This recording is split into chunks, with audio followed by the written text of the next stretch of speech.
here we are, the training grounds for Watatsumi Island's troops. Right now, the resistance is predominantly made up of local soldiers from Watatsumi Island. Some of them are fighting with the Shogun's army in Tatarasuna, and some of them are stationed here on the island to keep the locals safe. Did you used to train here too? Yep. Unfortunately, I had to join the fight in Tatarasuna before I'd had the chance to impress the instructors, so they had me start off by helping in the logistics division. I'll be staying here for now. If you need me for anything, just come here. If I'm not around, just write a note and stick it on the wall. As soon as I see it, I'll come find you. Shoot! It's nearly time for the appointment with Her Excellency. I'll have to show you around Watatsumi Island some other time. For now, let's get ourselves over to Sangonomiya.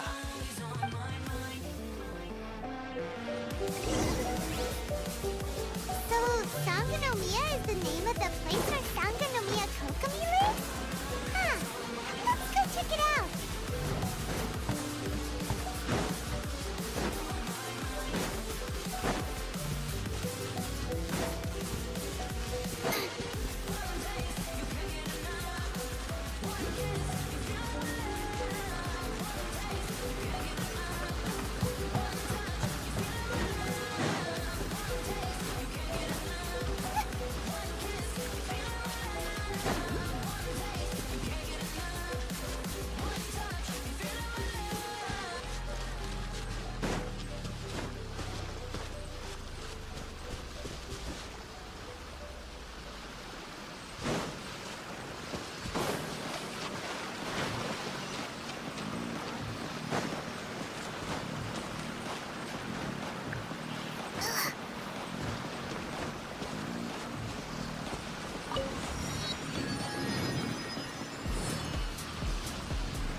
Food supplies are the absolute top priority, period.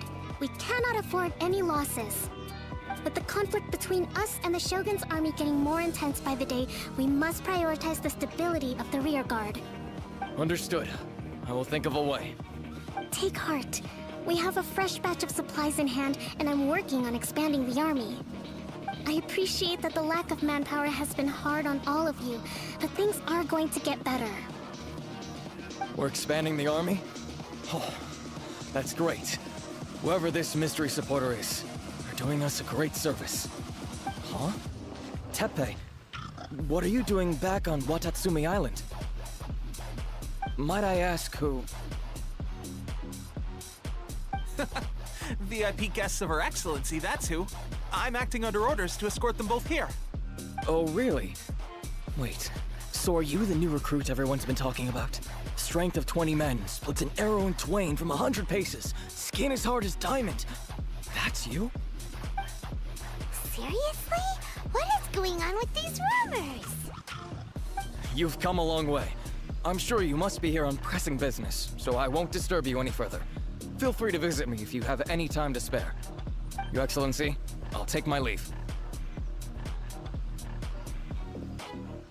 Your Excellency, I couldn't help but overhear Okubo mention something about a third-party supporter? What was that about?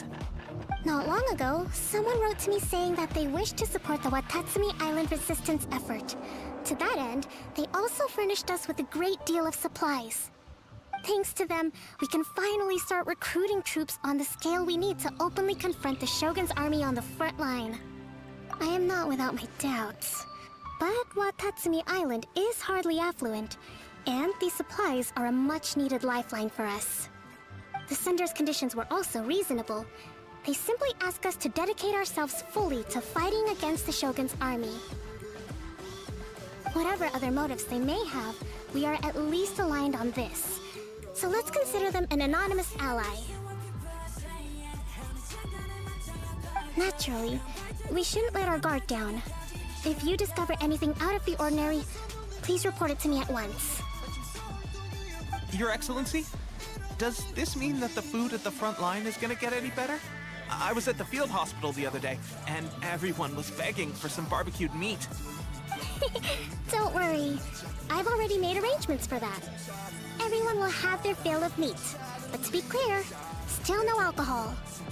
That's fantastic. I understand how hard it's been on everyone. The Resistance Army's rations have barely changed at all since the Vision Hunt decree was first announced. I will discuss this with the Logistics Division to see what further improvements can be made. However, our supplies are still limited. I must ask you to remain patient until victory is ours. When will the Vision Hunt decree finally end? That's the question. And I'm afraid I don't have an answer. The mere existence of the Vision Hunt decree is baffling. The Tenryou Commission's attitude just doesn't seem to add up, and neither does the Shogun's. The Tenryou Commission's zealous support for the decree seemed to come out of nowhere, and the Shogun seems completely indifferent to the fact that it has effectively caused a civil war.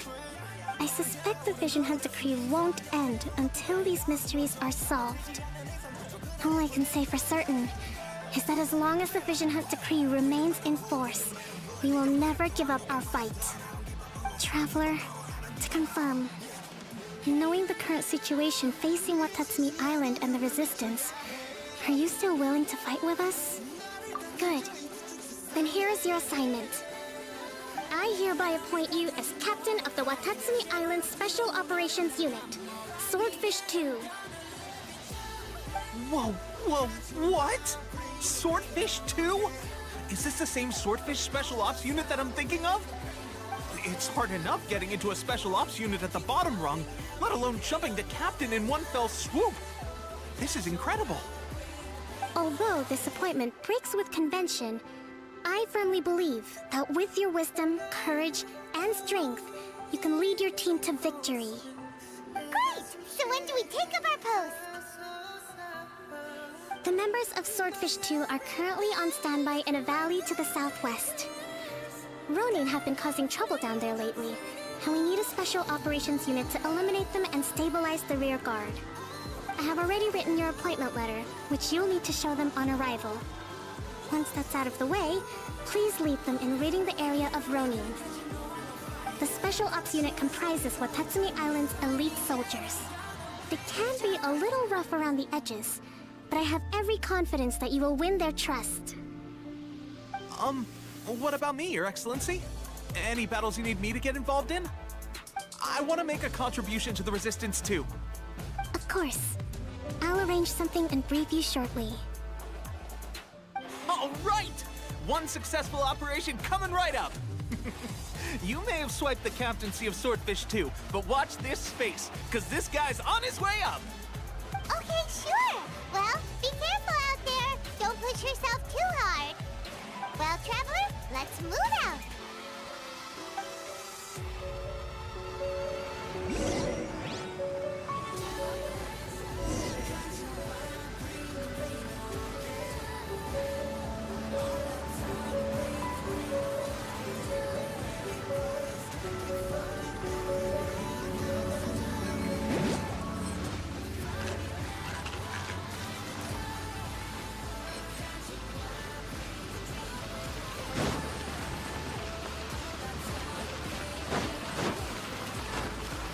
Race you!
Leave it all to me.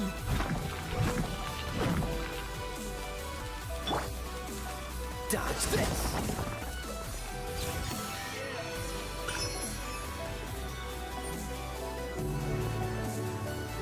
What's the hurry?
Ah!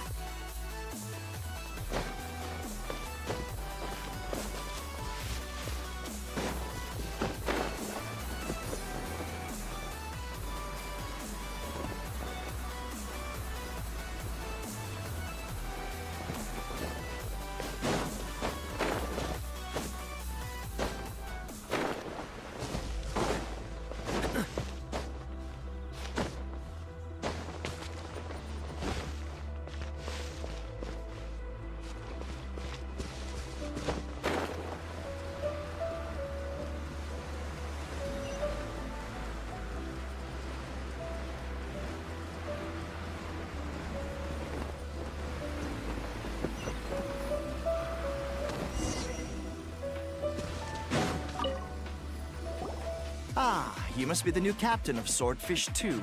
Her Excellency briefed us in advance. Your reputation precedes you, and the appointment letter is all in order. But I still have my doubts.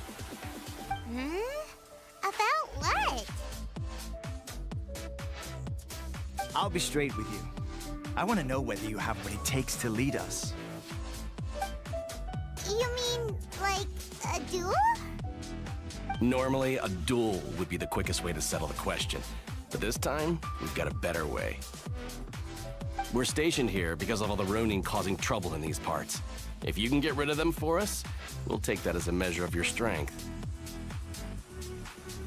All right, let's show 'em what you're made of.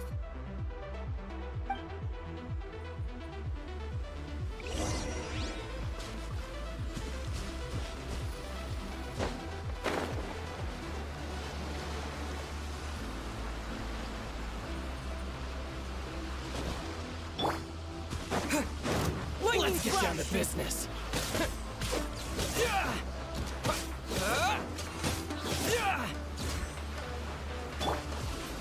Freeze! This moment will be fun. Shogun must have her reasons.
Whoa!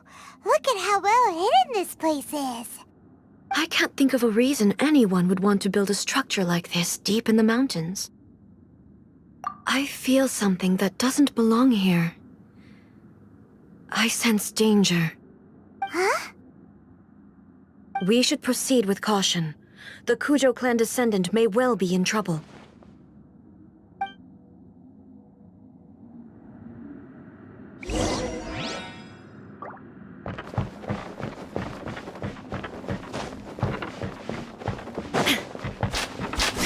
Illusion shattered!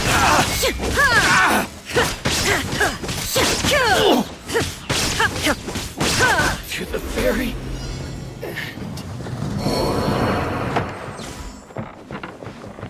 Why are there Ronin here? This is a Tenryou Commission base! Something is not right. We must remove all those who stand in our way.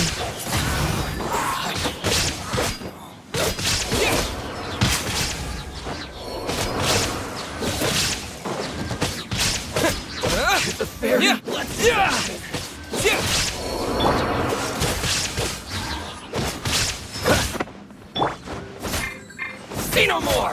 More! Illusion shattered!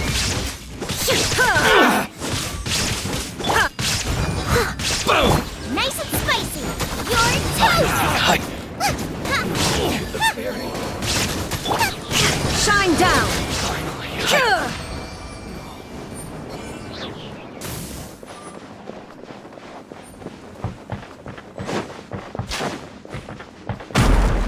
Let's get down to business! There is no escape! Now you shall perish!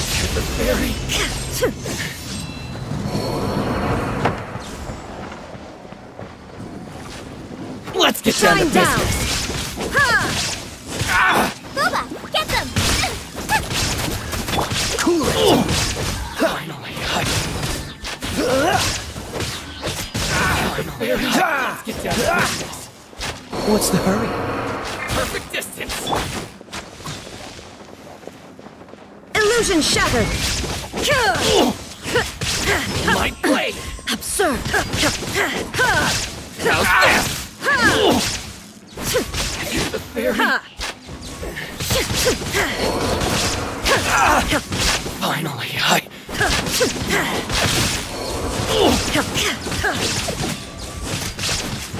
Here's the fairy! Let's get down to business! Say no more! Freeze! Don't get frostbite. Shine down! Torn to oblivion! Here's the fairy! More! Finally, No. Boom!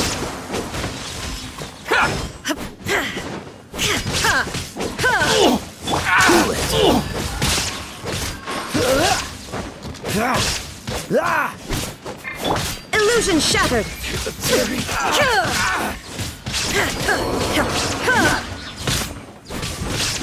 Finally, There is no escape! Here's the fairy!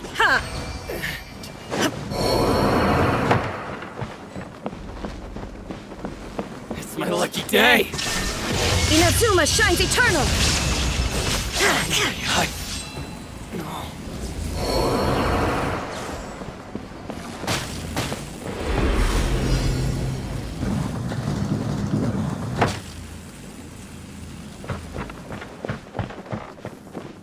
Shine down!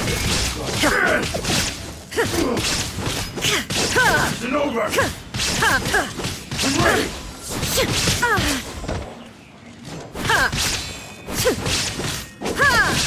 There is no escape! Fall before me! Oh, so sorry.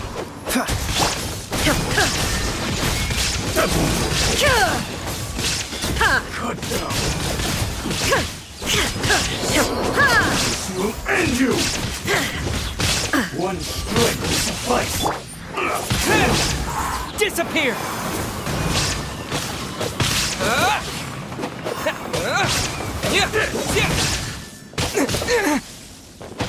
You win this battle.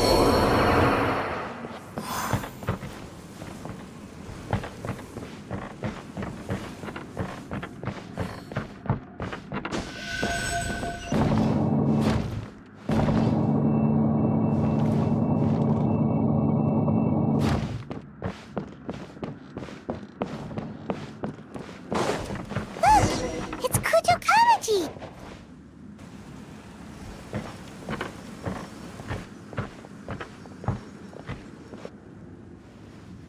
Almighty Shogun! Shogun, what are you? Descendant of the Takatsukasa clan. Explain what is going on here. Oh, we're just discussing some minor issues that have cropped up in the Tenryo Commission recently. Really, it's nothing worth the almighty Shogun worrying about. And these minor issues warranted the secluded location and the hiring of Ronin and Kairagi to keep guard? Well, there's been a lot of turmoil lately. It was just out of security considerations, that's all. Silence. Descendant of the Kujo clan.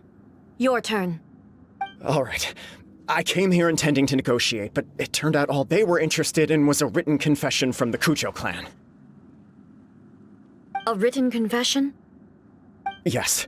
A statement acknowledging every crime committed by the Kujo clan since the inception of the Vision Hunt Decree, including all the recent misconduct.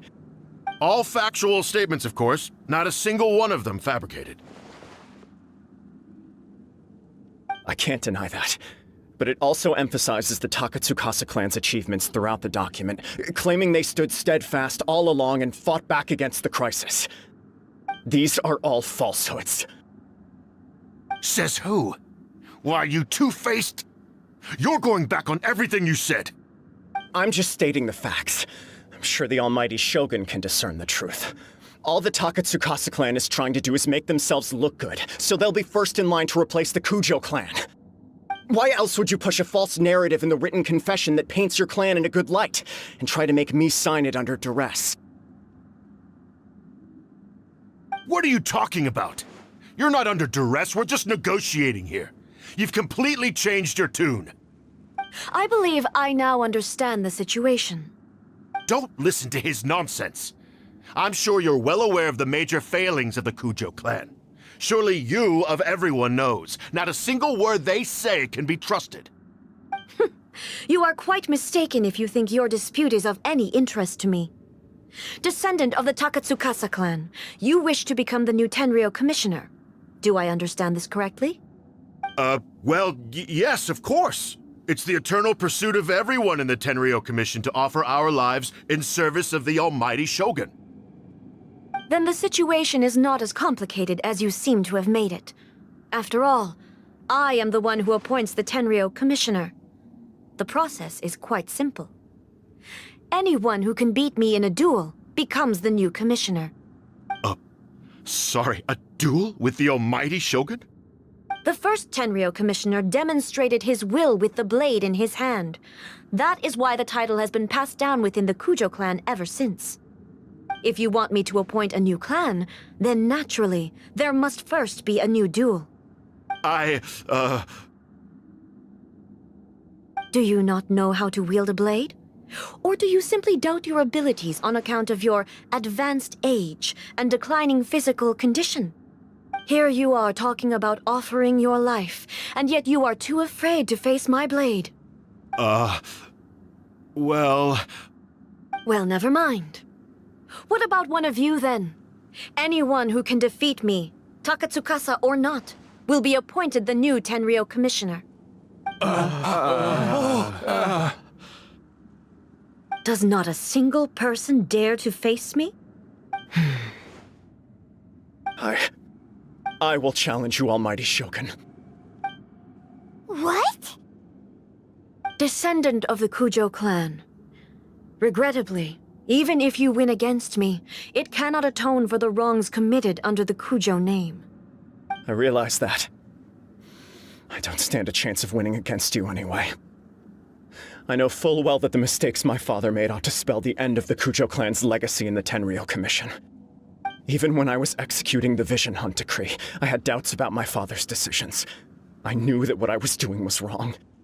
But that was as far as I went. I doubted, and I ruminated. I understood the situation perfectly well, but I took no action, and I didn't save a single person. I accept the Kujo clan's decline as punishment for my deeds. I can't even say that I failed to prevent it, because in order to fail, you have to have at least tried. To be brutally honest, for someone of your strength, there is nothing you could have done, even if you had tried. Yes. I'm too weak. My father ignores me. My elder brother can't help me. And I even need Ippei to set me straight at times. It's the way it's always been. But if nothing else, then right here, right now in the Kujo clan's final hours, it is I who represent the clan, like my father before me. His duties are now mine to perform. Just as the Shogun said, a forefather of mine once showed his will with his sword. Then please, let me, Kujo Kamaji, end the story of the Kujo clan in the same way that it began. This is my last chance to do something. This is patently meaningless. But I accept. Come forward.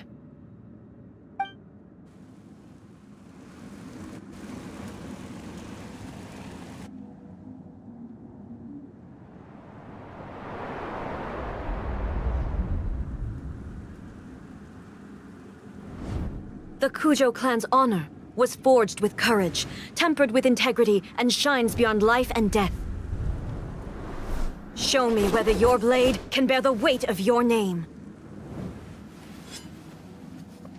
Ready to learn. Almighty Shogun.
Another anomaly in eternity.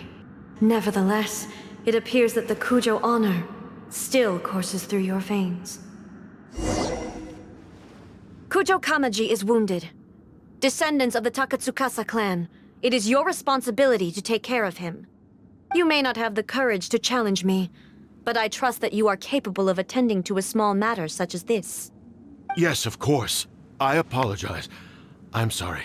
So sorry. I had heard that the Kujo clan is no longer fit to shoulder the work of the Tenryou Commission.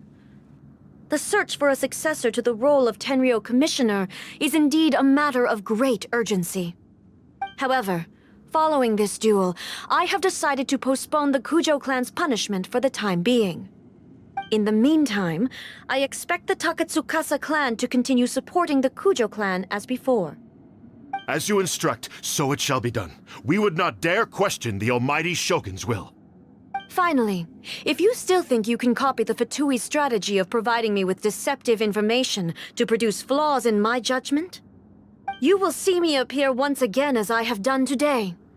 Only next time, my blade will show no mercy. Understood. Thank you, Almighty Shogun, for your wisdom and mercy. That will do. I will have the Okuzumeshu continue the investigation from here. Come with me. Let's find a quiet place. There's something I want to talk about with you.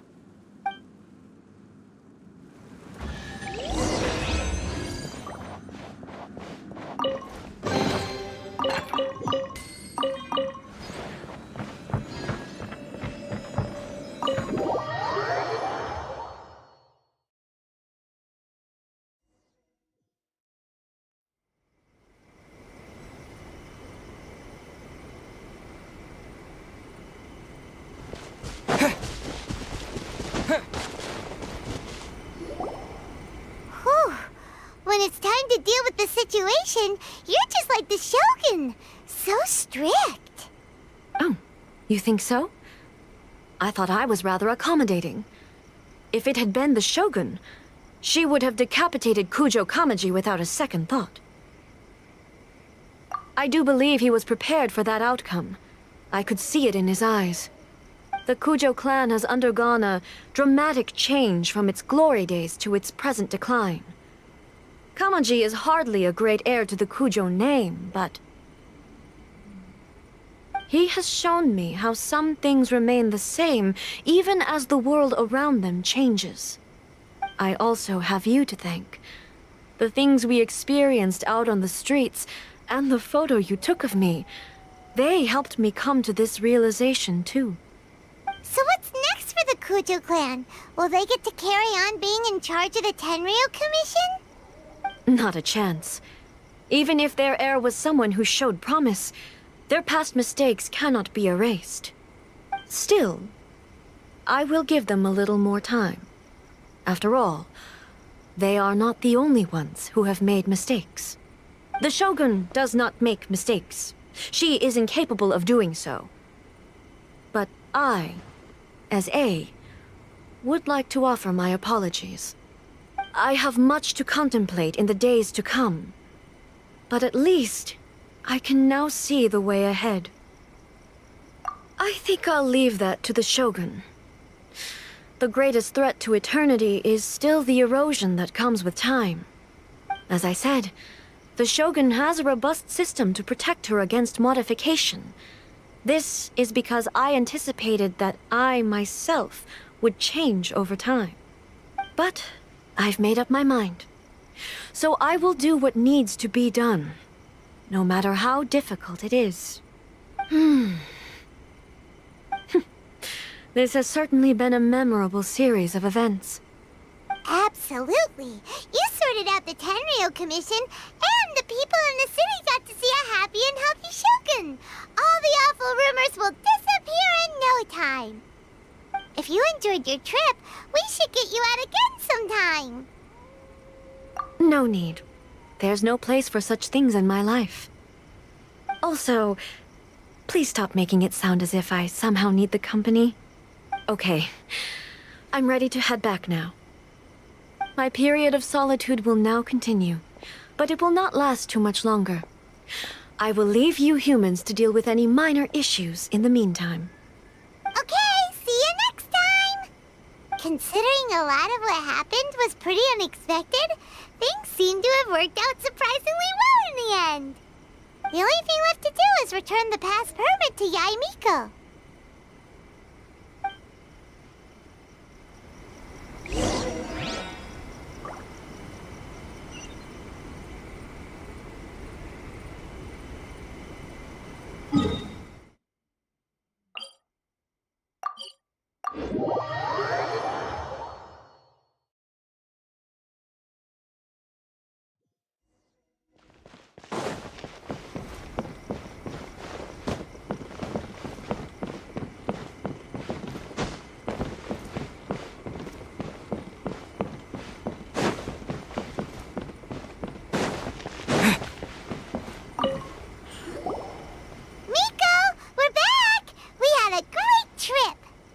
Did you now? Well then, you'll have to tell me all about it.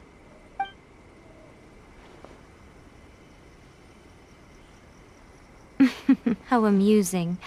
The almighty Shogun goes downtown, and suddenly she's like a wide-eyed country girl trying to find her bearings in the big city. Marvelous. What a shame I didn't get to see it for myself.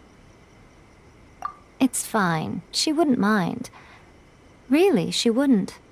So, from what you were saying, it seems that she has finally begun to comprehend what form eternity should take? That's the most important outcome of this trip.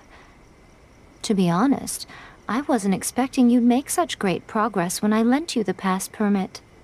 Yeah, it seems like she's not gonna force everything to stay the same way anymore. To put it nicely, even deities indulge in wishful thinking.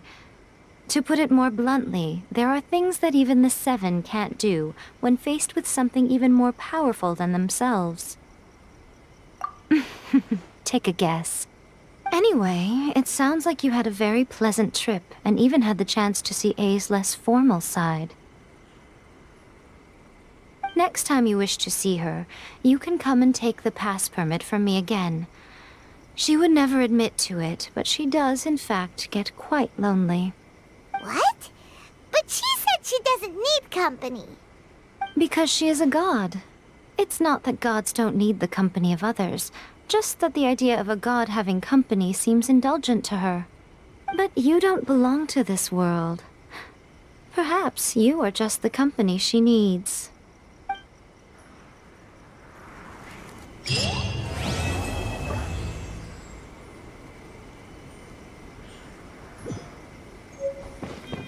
Narukami, please. Save me.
Seems all the other knights already have their hands full.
This should be the place.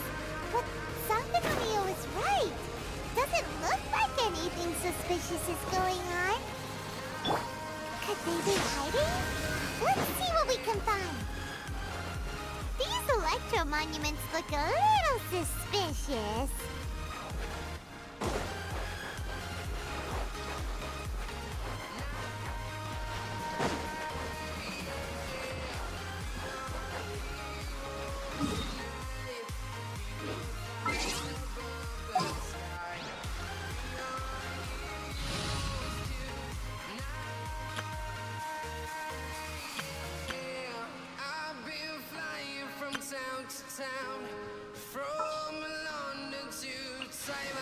Here, let me help you.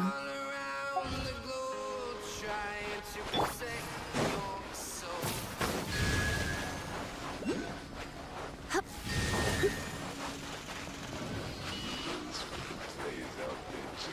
Hey.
Push your luck.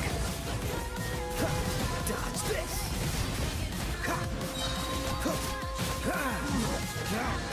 Push your luck. Freeze. Frostbite.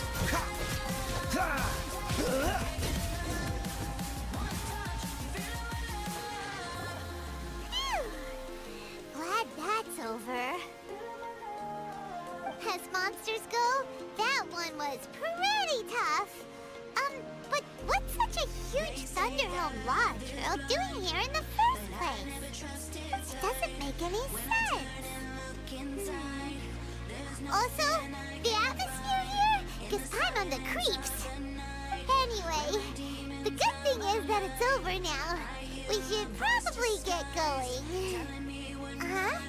Pepe, what are you doing here? Wow, this is a surprise. I didn't know you were the ones investigating here. I just got back from delivering some supplies to the front line. I figured I'd stop by and clear any threats in this area on the way back. Are you alright there, buddy? You're looking slightly the worse for wear. I'm fine. It's nothing. I must have caught a cold a couple of days ago while I was out at sea. On my way past, I heard that someone had just arrived on the island to investigate, so I thought I'd come and take a look. If there'd been some real danger, I might have had the chance to be the hero. Shame it was just you guys. Guess I came here for nothing. Pepe, don't you think there's something strange about this place? Now that you mention it, there is something a little off about it. It could be that the Tatarigami is more palpable here, I guess. We're not that far away from Orobashi's remains. Orobashi? Who's that? A god. Look, there's the corpse over there. Ah! It's a gigantic snake skeleton! Oh, it looks terrifying! Orobashi was the one who brought our ancestors from Enkanomiya to the surface. That's the origin of the Watatsumi Island you know today. Our ancestors regarded it as a guardian deity. But during the Archon War, Orobashi invaded Yashiori Island. The Raiden Shogun came out in person and slew Orobashi with the Muso no Hitotachi. That same slash also formed what later became known as Musojin Gorge. The Raiden Shogun created Musojin Gorge in one slash? Wow, that's pretty incredible! Yes, but the Archon War was brutal. And Yashiori Island was completely destroyed during that battle. They say the Shogun lost something very dear to her along the way, too. Since Orobashi's death, there has always been some animosity between Watatsumi Island and the Shogunate, but our different beliefs have nothing to do with why the resistance was formed. We only rose up to fight against the Vision Hunt Decree. When Orobashi attacked civilization, Shogun stood up and put a stop to it. But now that the Shogun is stripping people of their ambitions with the Vision Hunt Decree, it's time for someone to stand up and stop the Shogun. All right, I'm heading back. I was just dealing with some of the Shogun's elite samurai, so I think I'm gonna take a quick breather, and it's on to my next assignment. You should report back to Sangonomiya as soon as possible. Don't stay here longer than you need to. Being around the Tatarigami too long won't do your health any good.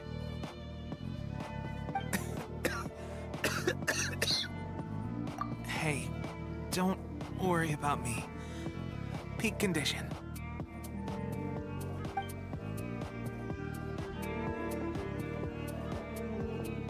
Pepe sure made some big progress if he's already dealing with Shogunate samurai. Paimon can hardly believe it. Let's report back to Kokomi.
What's the hurry?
What's the hurry?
Approximately how many people are exhibiting these symptoms?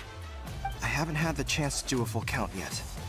Kokomi, Goro, what's going on? Recently, some of our soldiers started showing symptoms of accelerated aging. I called them in for questioning and found out they privately acquired some secret weapons from our sponsor.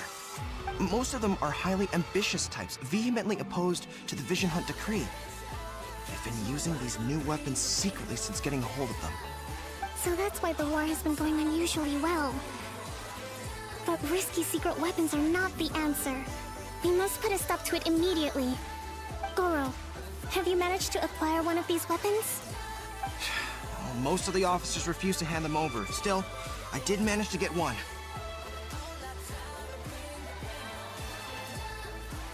Do you know something about this? So that means our secret sponsor's the Fatui? But why would the Fatui do this? Forget that. There's no time. Right now, we need to inform the whole army to cease using their delusions immediately. All soldiers who have shown symptoms are to be taken for treatment. I just hope we'll be in time to save them. Wait a second. Speaking of soldiers with symptoms... No! Surely he can't have... let's go check on him.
Oh. Hey, guys. What are you doing here? Just a moment. Let me get up. It's weird. I don't know where all my strength's gone.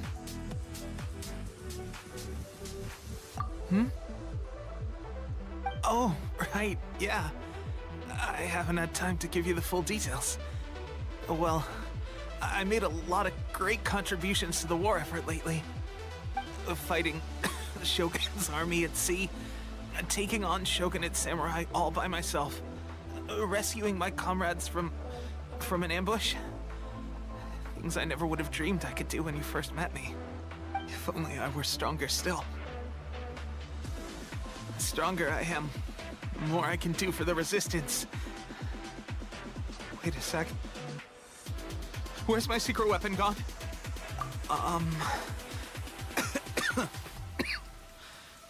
It wasn't long after you were made captain of Swordfish 2. I met these mysterious people. Said they were with our supporters. They gave it to me and said that as long as I have the will to become stronger, his secret weapon will answer my call. It's just like a vision, isn't it? Of course, I've never used a vision, so I wouldn't know the difference. Delusion. Oh God. That doesn't sound very good. So...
Leave it all to me. Time to clean up.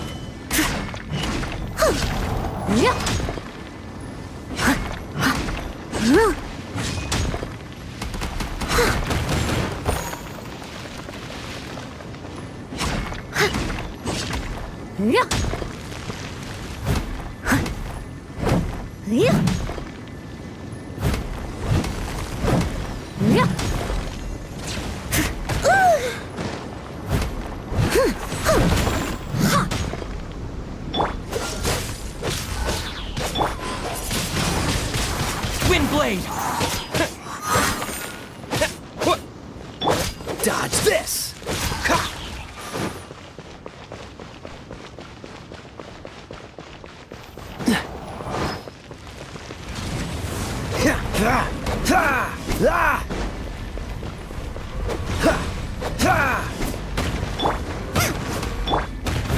Steady as stone. As a good knight should.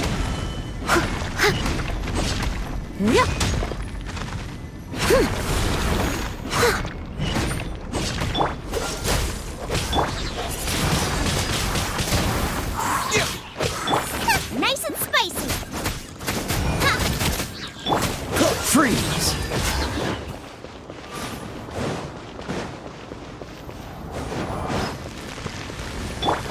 Boba, get them! Leave it all to me.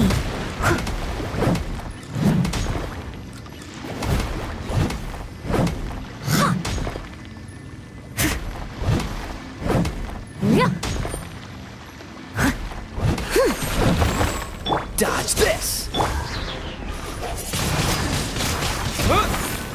With the wind! Nice and spicy.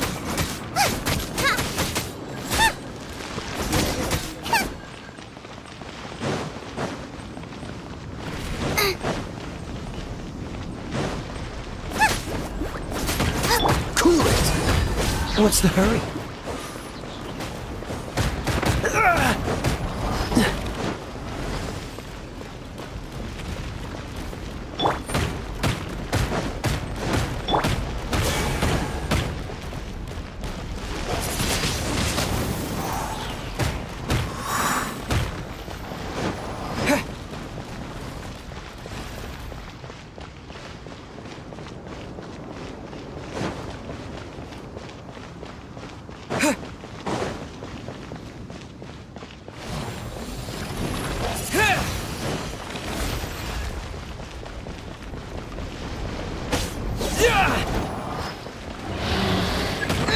Boba, get them! I must leave no stone unturned. Time to clean up.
Someone needs assistance.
What's the hurry?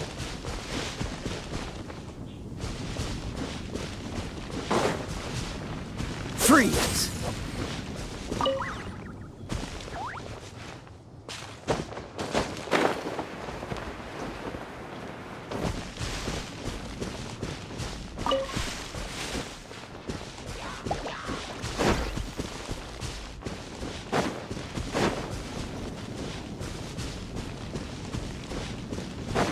Cool it! Freeze! Don't get frostbite.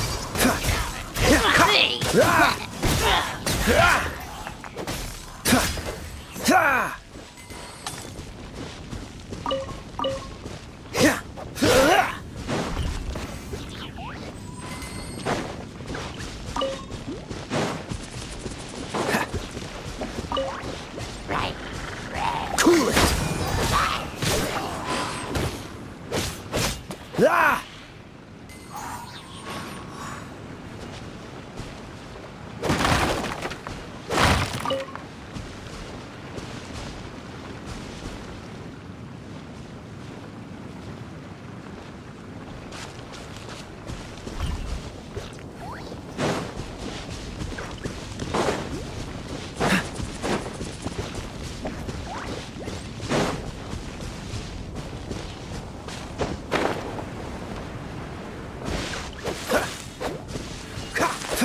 What's the hurry?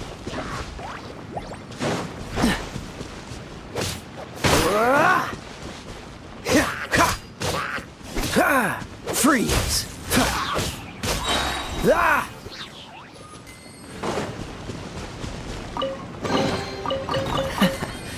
Quite the find.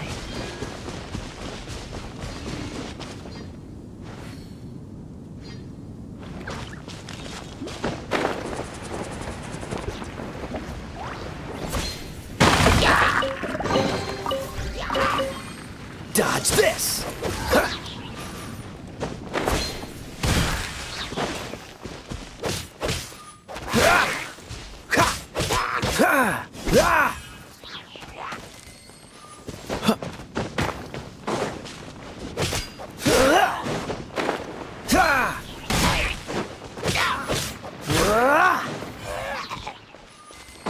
What's the hurry?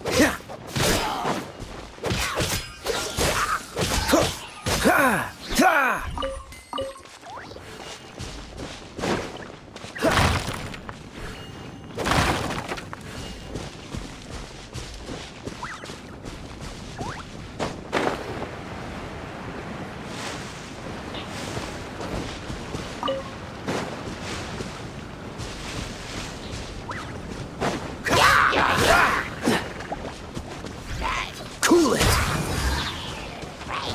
Dodge this! Oh, so sorry.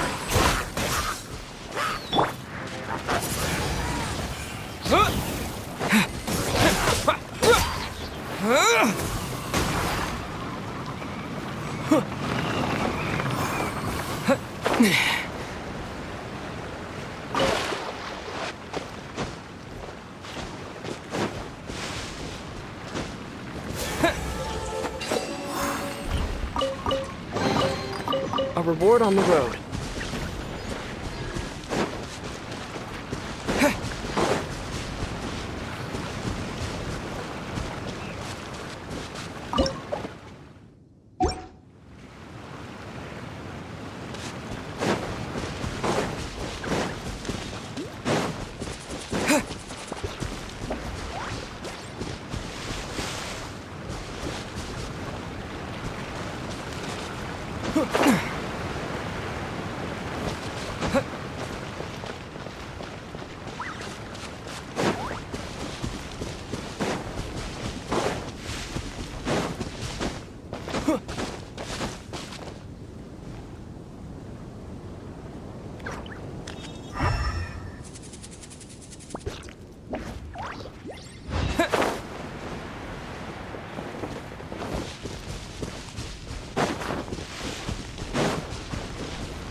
Windblade!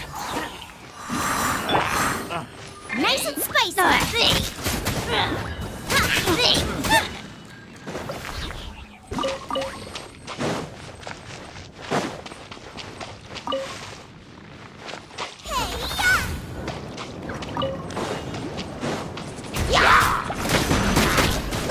Get them!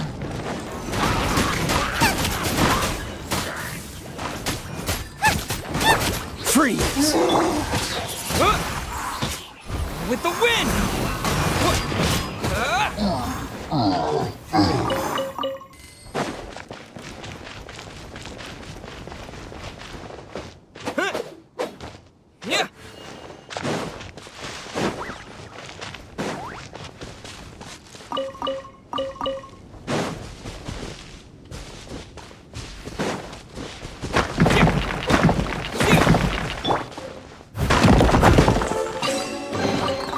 Ooh, wonderful.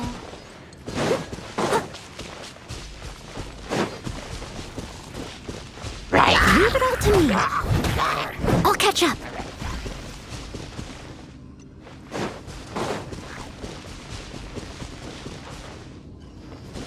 As a dutiful maid would.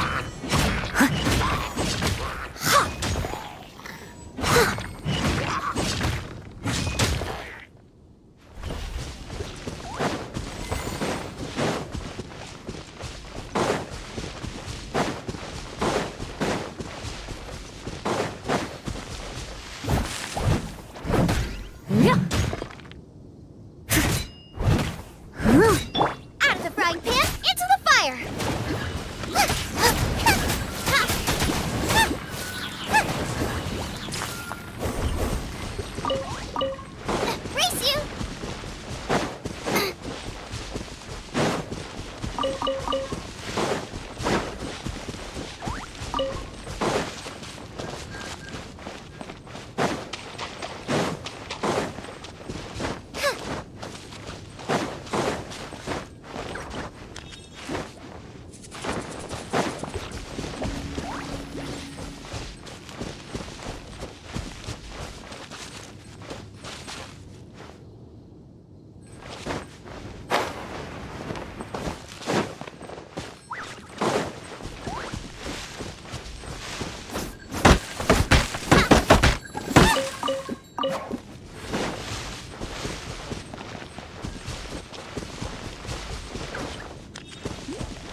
Race you!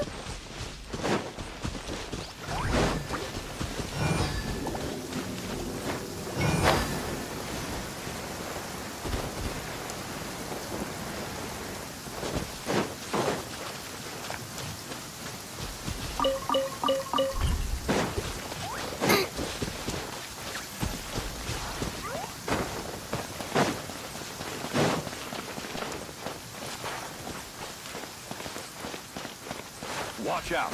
It's dangerous ahead.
Dodge this!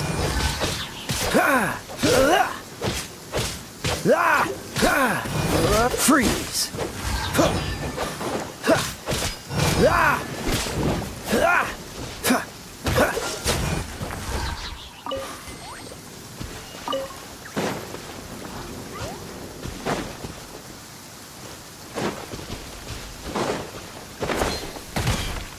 Cool it!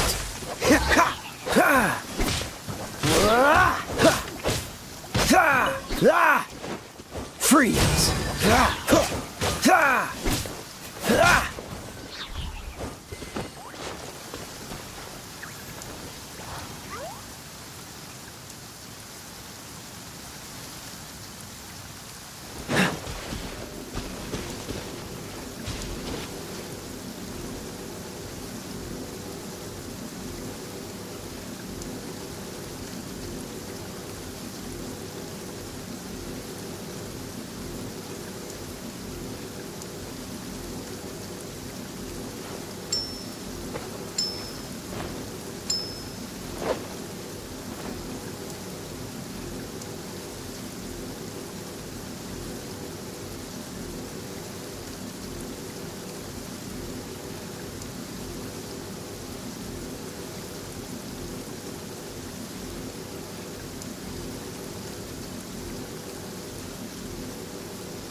What's the hurry?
What's the hurry?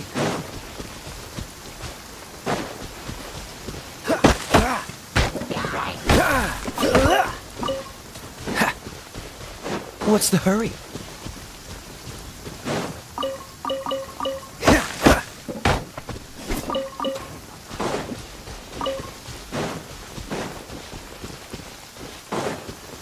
Dodge this!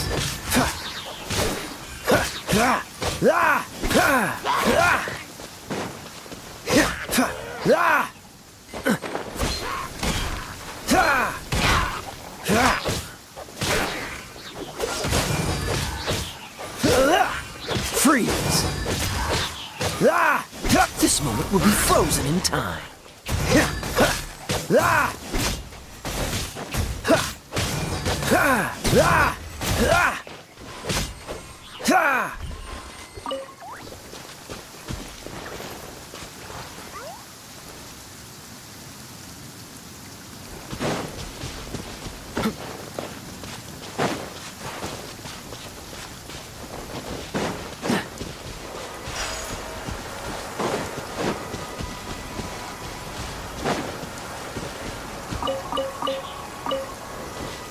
What's the hurry?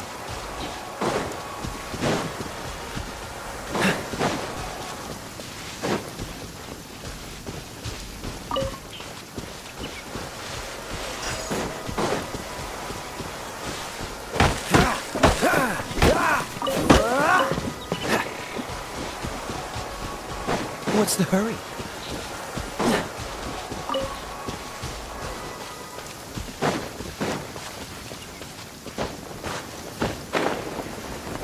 Right.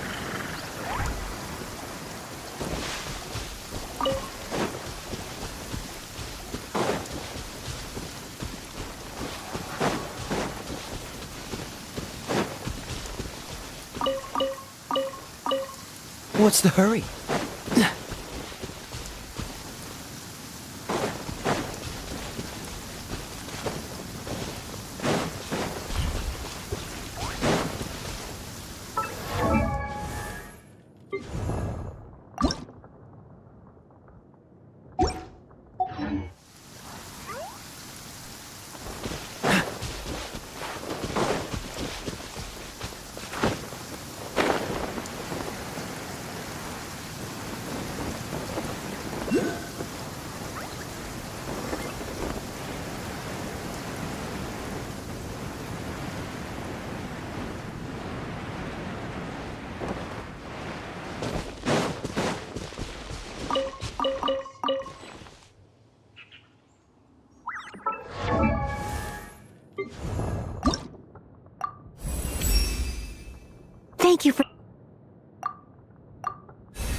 I didn't know you were such a slacker.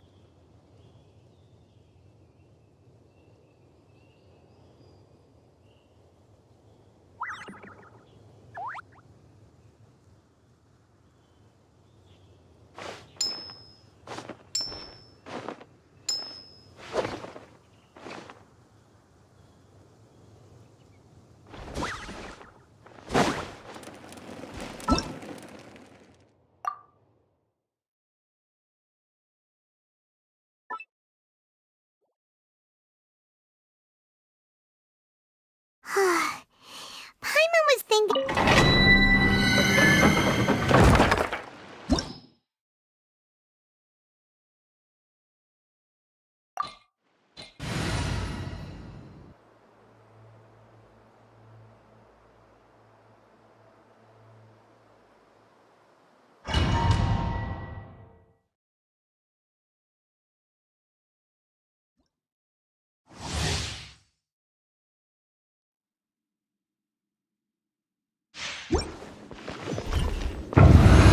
Maybe she's in a better mood now. Let's go check on her.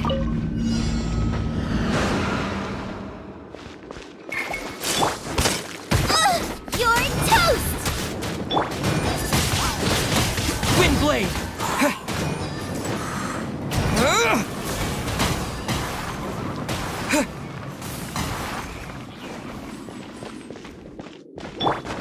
Goba, get them! Steady as stone, as a good knight should.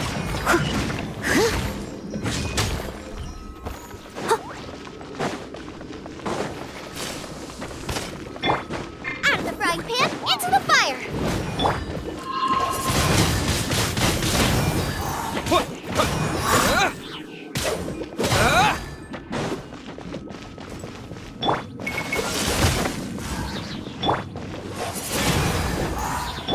Leave it all to me.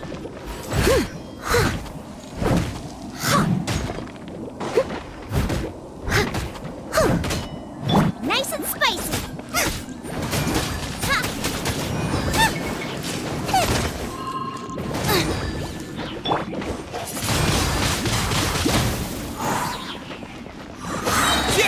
Disappear! Boba, get them! Race you! Now I got... Cool it! Steady as stone.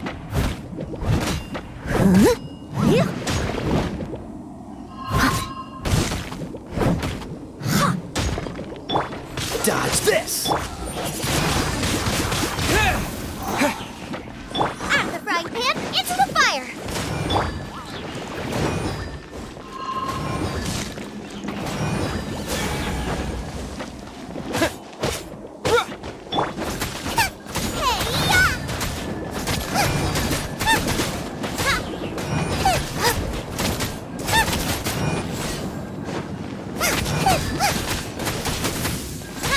Nice and spicy!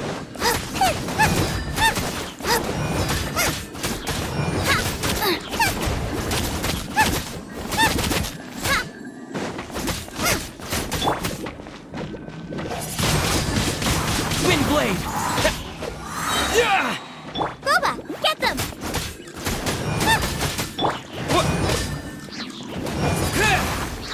With the wind!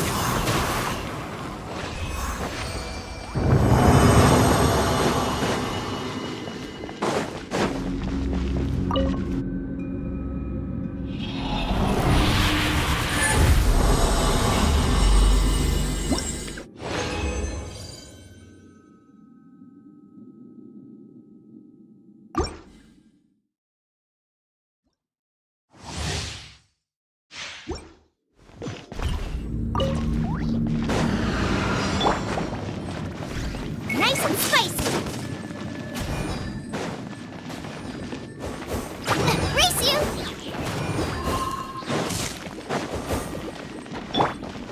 Windblade! Freeze! I must leave no stone unturned, as a dutiful maid would.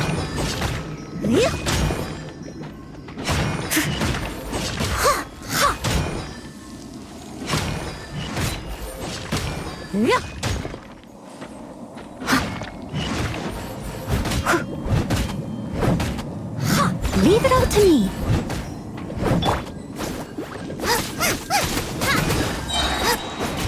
Eat this!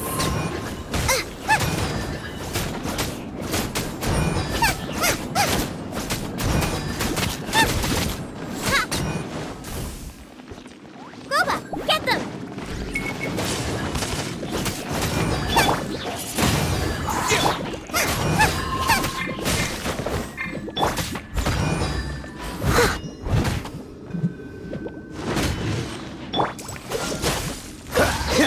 Nice and spicy!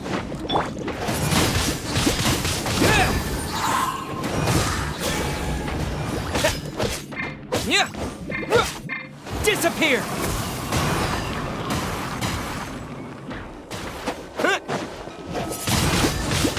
Wind blade!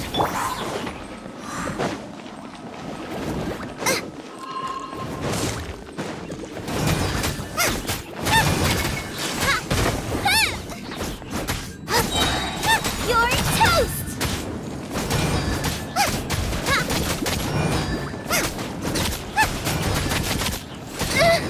No ingredients for me today!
What's the hurry?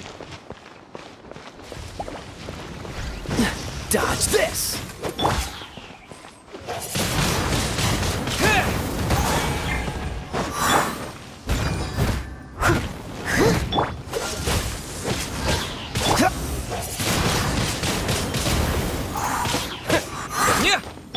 Freeze!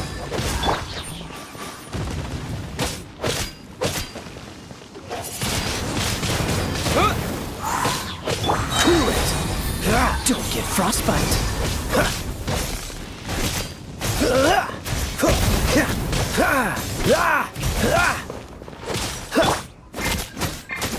Goba, get them! Steady as stone, as a good knight should. Wind blade! Freeze!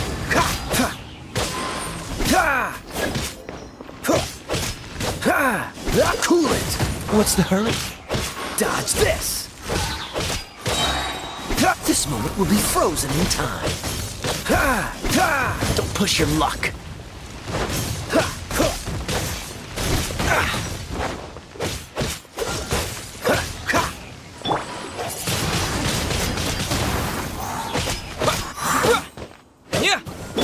Freeze!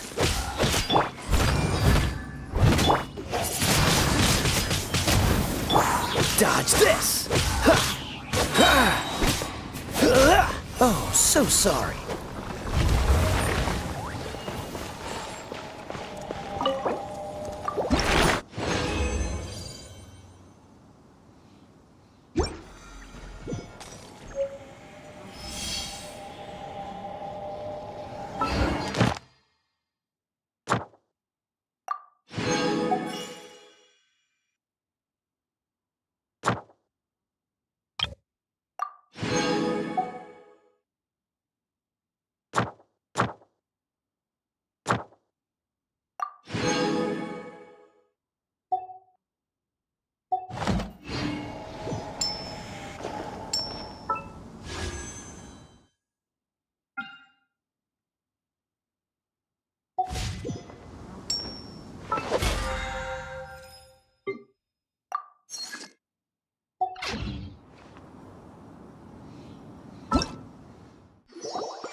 Out of the frying pan, into the fire!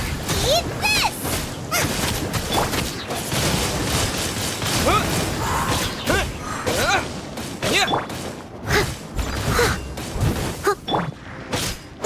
Disappear! Boba, get them!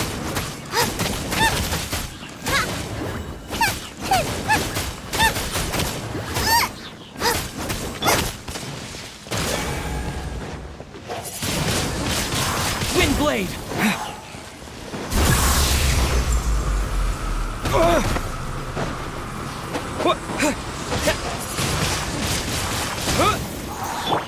Cool it! I must leave no stone unturned. Nice and spicy!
With the wind!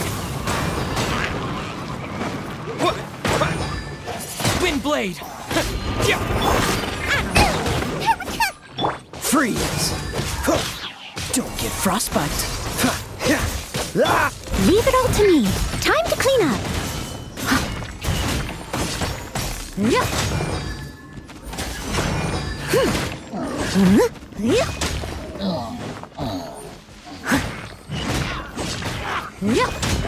I'll catch up.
catch up. Ugh! I missed a spot.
Someone needs assistance.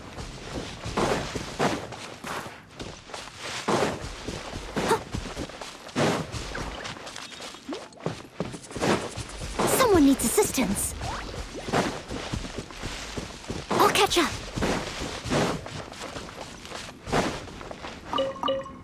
Someone needs assistance.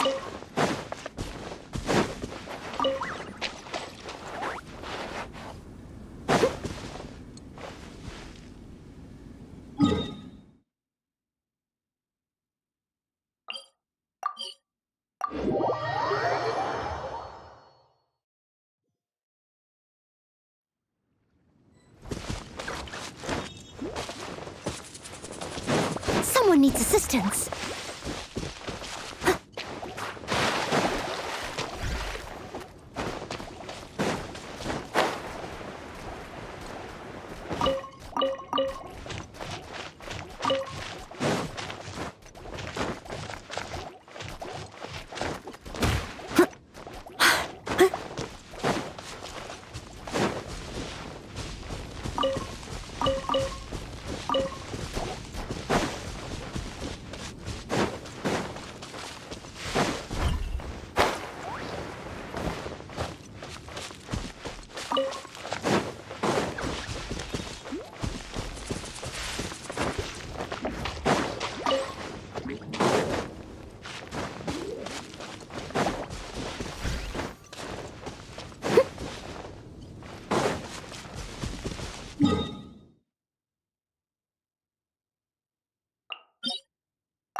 I'll catch up.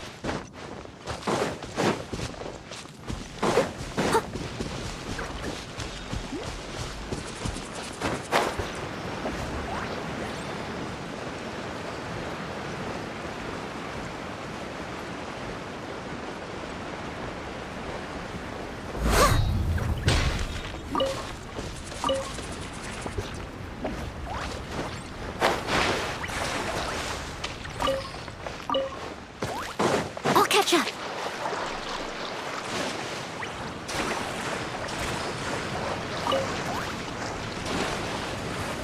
Someone needs assistance.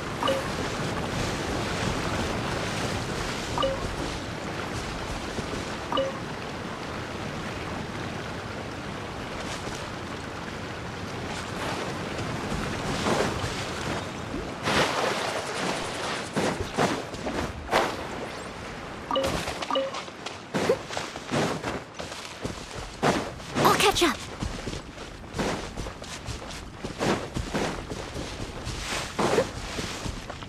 I'll catch up.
Ah, it's you two. I was just about to go look for you. Huh? Tighnari? What are you doing here? Where's Kale? I came to check on Kale's condition. To put it simply, she's not well. You mean she's sick? How could she be... Oh, wait a minute. Could it be because of what Paimon did yesterday? No need to worry. Something as small as you could never harm her. This sickness is something that Kale has been dealing with for some time. Kale has been more excited than usual since you two arrived. A little too much so, to be honest. She hasn't remembered to take care of herself. I suppose it's understandable, though. She hasn't been around anyone she considered a friend for some time now. It must have been refreshing for her to have you two here. So, Tighnari, what's really wrong with Kale? Let's take this conversation elsewhere. Kale just fell asleep after taking her medicine. She needs some peace and quiet.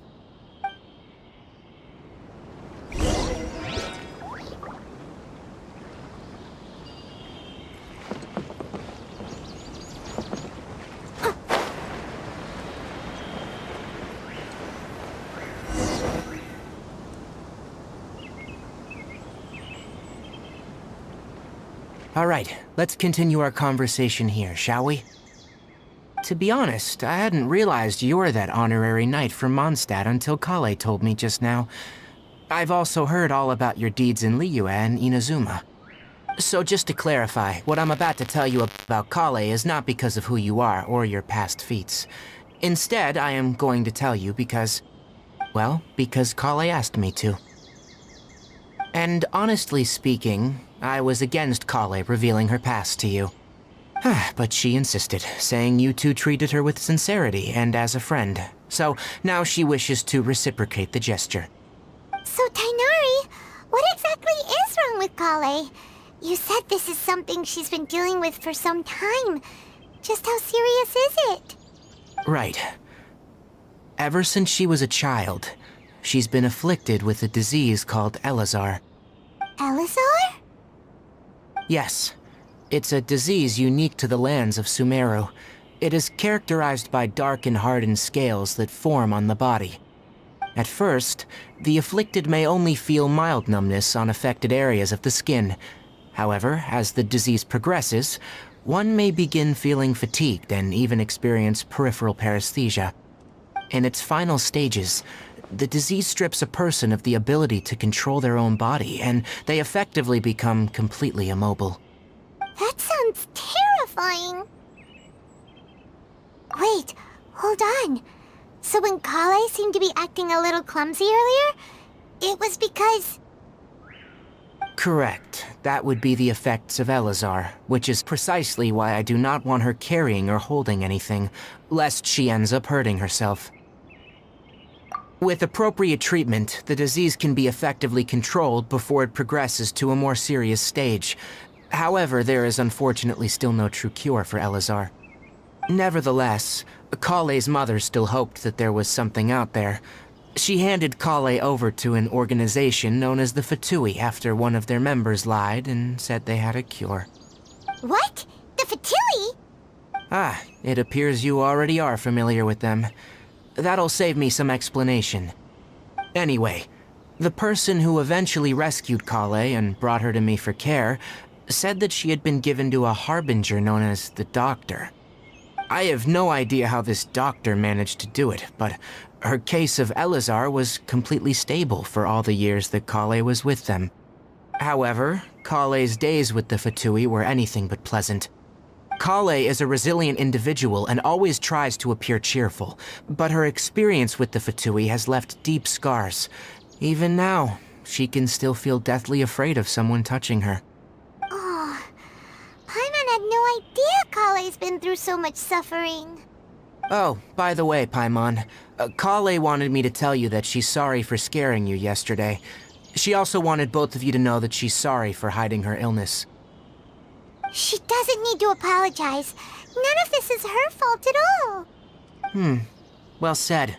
I hope you'll get a chance to tell her that in person the next time you see her. Kale once thought that it would be impossible for her to have any real friendships. I trust that you two will never let my trainee experience such emotional pain again.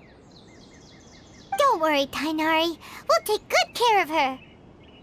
Well, it's not too serious at this point. She overexerted herself the last couple of days, which is what led her to break down this time. As long as she has taken her medicine and gets plenty of rest, she should get better. Though I must admit that Kale's condition was much more stable when she first arrived here in Gandharvaville. She was interested in the work of the forest rangers the moment she saw us. I could see that she was serious about learning, so I felt compelled to ask her to join us. Her stamina has gotten much worse recently. Though a moderate amount of physical exercise is always necessary, I'm afraid the long-distance patrols are a little too much for her now. Alright, now that I've told you about Kale's past, I think I'll head into the rainforest to find some ingredients needed for her medicine. I'll see you two later. Yeah, we'd like to do something to help Kale too. Alright, but I must warn you two. The rainforest is a dangerous place, especially for someone who's still recovering, like the Traveler. You must follow closely and listen to every instruction. No problemo. Let's go then. We'll be looking for a plant known as the Nilot Pala Lotus. It's often used to help those afflicted with Elazar recover their energy. Hey, Tainari? Where exactly are we going to find this plant? Nilot Pala Lotuses can be found all over the rainforest, but it often grows right here around Gandharvaville. Given the name, it sounds like we should be looking for it in the water. You are correct. The Nilot Pala Lotus grows in the water. When fully matured, they look like giant blue flowers floating on the water's surface. Quite an attractive species, if you ask me. The large petals are actually the plant's leaves and sepals, which surround a very small flower. You should note that many of the plants found in Sumeru have names that are contrary to their species. Take the Cowpelata, for example. The plant is not a lotus at all, but rather a vine. And then there's the Sumeru rose, which is not a rose, and is completely contrary to its name. Oh, okay. There should be Nilode Lotuses growing somewhere in this area. Let's split up and begin searching. If you could manage to gather 4 of them, that would be sufficient. We'll rendezvous here once you've gathered the needed amount.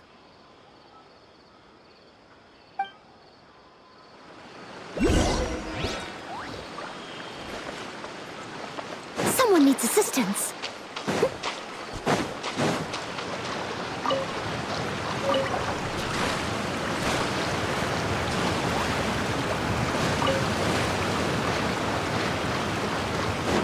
Someone needs assistance. All right, we've gathered enough Nilode Lotuses. Let's head back to meet Tighnari.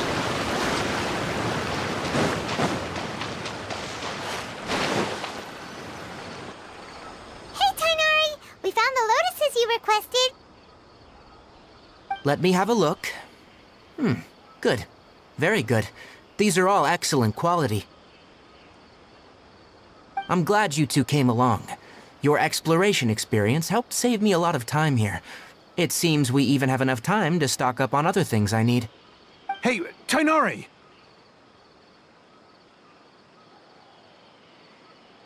Oh, Tighnari, someone's calling your name.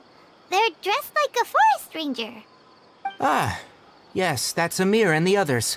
But didn't they just set off not too long ago? What are they doing back so early? Let's go find out what's going on.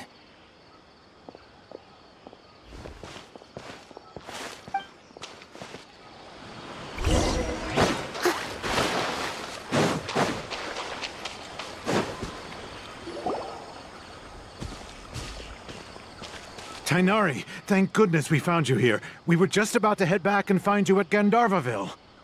What's going on?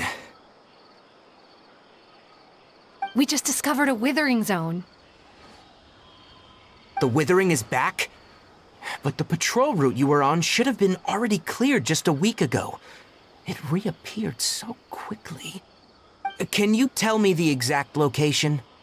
It's up ahead, deep in the river valley. It's appeared in a spot that blocks nearly the entire narrow part of the valley area, so we decided to come find you as quickly as possible. And the radius of the contamination? Sorry, I couldn't get a clear enough view to tell. No one in our patrol team had a vision, and it appeared to still be spreading, so we didn't risk getting any closer. Okay, I understand. You made the right decision. I'll go deal with it right away. In the meantime, please guide these two back to Gandharvaville. Wait, Tighnari, why don't you let us help you? You two have only just arrived in Sumeru. You're still unfamiliar with many things in these lands. There's a unique type of anomaly that occurs in the Sumeru rainforest. It's called the withering. The affected areas not only cause nearby vegetation to wither, but it's also lethal to wildlife and even people. If you don't carry a vision, then you should think twice before approaching such places. Yes, Amir is absolutely right. I wasn't kidding when I said the rainforest is a dangerous place. As Amir said, only someone with a vision, that is, the power to manipulate elements, will be able to resist the withering's corrosive effects for a time. That's right. If any of the forest rangers without a vision come across a withering zone, we first make a record of the location and then have a ranger with the proper abilities deal with it, like Tighnari here. Only someone with a vision can venture within a withering zone and find a way to deal with it. But you don't seem to carry a vision. Don't worry, he may not have a vision, but he's a real pro at using the power of the elements. Seems the rumors about you were true then. In that case, all right, you two may accompany me. We typically only teach visitors how to identify the withering as they're about to leave Gandharvaville. We'll make an exception today and show you what it looks like up close.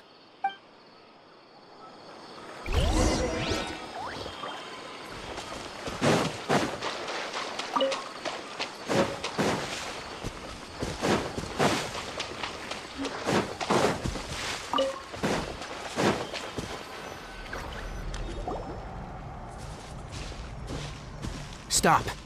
Don't move any further. Look there, in the distance. Huh? Where? Oh, look! Those plants have withered! That area is kinda gloomy. Even the air looks like it's filled with ash. Oh, Paimon doesn't like the look of this. That is the Withering.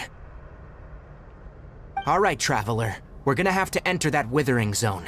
Once inside, we'll need to look for what we call tumors of the Withering. If we eliminate those, then the area will be saved. Thank you. But I must warn you, don't push yourself. This is your first time handling this sort of thing, after all. Even with elemental powers, once you step inside the Withering zone, you may experience extreme discomfort. If at any point it becomes too much, return outside the zone and take a breather. It could become a matter of life and death. You ready then? Let's go.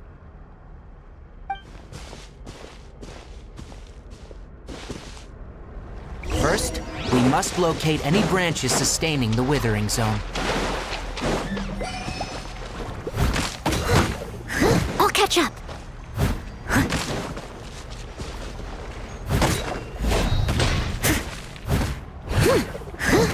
Yeah.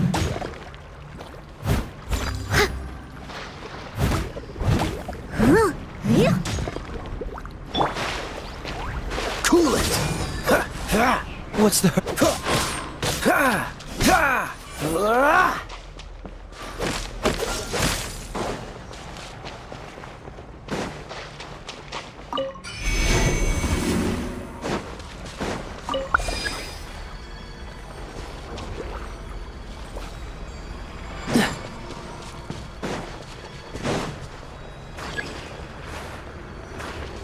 What's the hurry?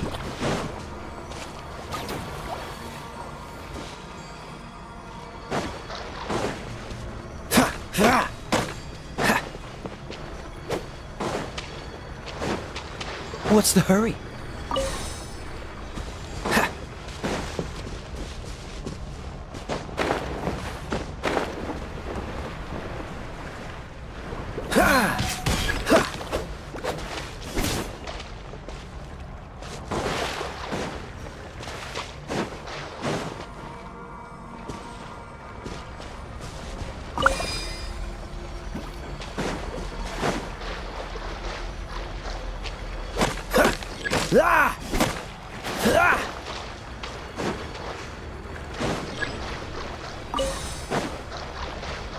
What's the hurry?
Great work. Now that all the branches have been cleared, we'll need to take care of the tumor.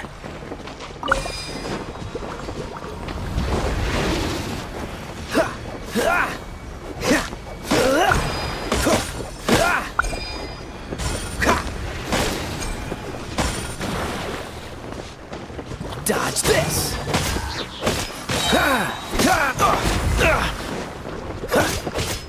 Freeze! Don't push your luck. This moment will be frozen in time. Dodge this!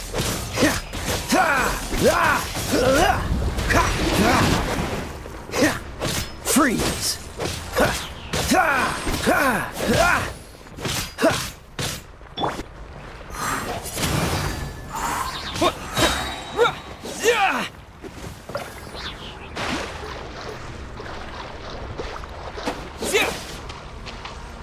Disappear!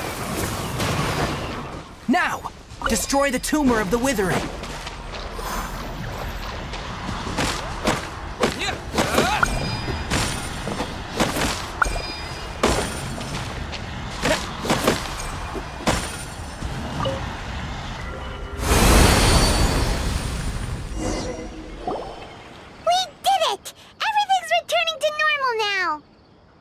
Yes. Thanks to you two, we were able to quickly restore this area back to normal. Tainari? You make it sound like we did well, but why does Paimon have the feeling you're worried about something? It's that obvious, huh? Alright. It's like this. Recently, the rate at which withering zones appear has been increasing. Even though we were able to quickly clear that withering zone, it won't be long before another one appears. If that simply meant more work for me, then that wouldn't be an issue. But it's far more severe than that. The withering is leaving lasting effects on the rainforest itself. For instance, even though we cleared out the withering zone, many of the plants that were affected will not recover. This presents a crisis for the ecosystem itself. Many plants in the rainforest are already in decline, directly impacting the wildlife that depends on those plants. And most disturbingly, as the appearances of withering zones have started to increase, Kale's case of Elazar has also become more serious. Huh? Well, why's that? I'm still not sure of the exact reason. However, I've received word from acquaintances at the academia that similar cases are being reported for patients with other conditions.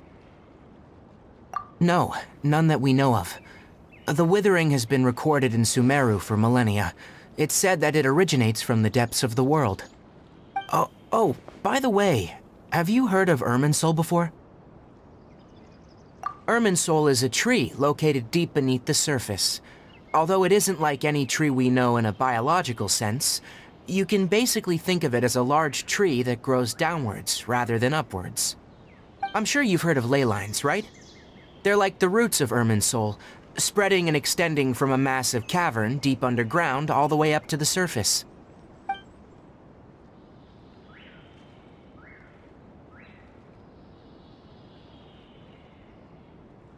Ley lines continually absorb the memories of this world, which are then funneled into Irminsul, allowing it to collect knowledge and wisdom from ancient times to present day.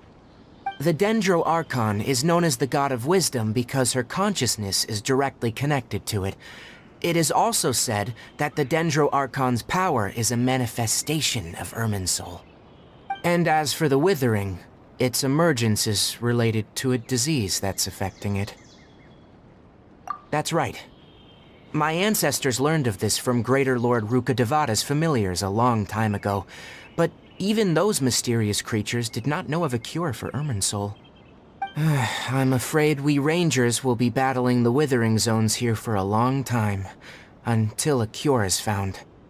Alright, that's enough on this topic for the time being. Now that we've taken care of things here, it's time for us to head back to Gandharvaville.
Oh, Tainari, you all made it back.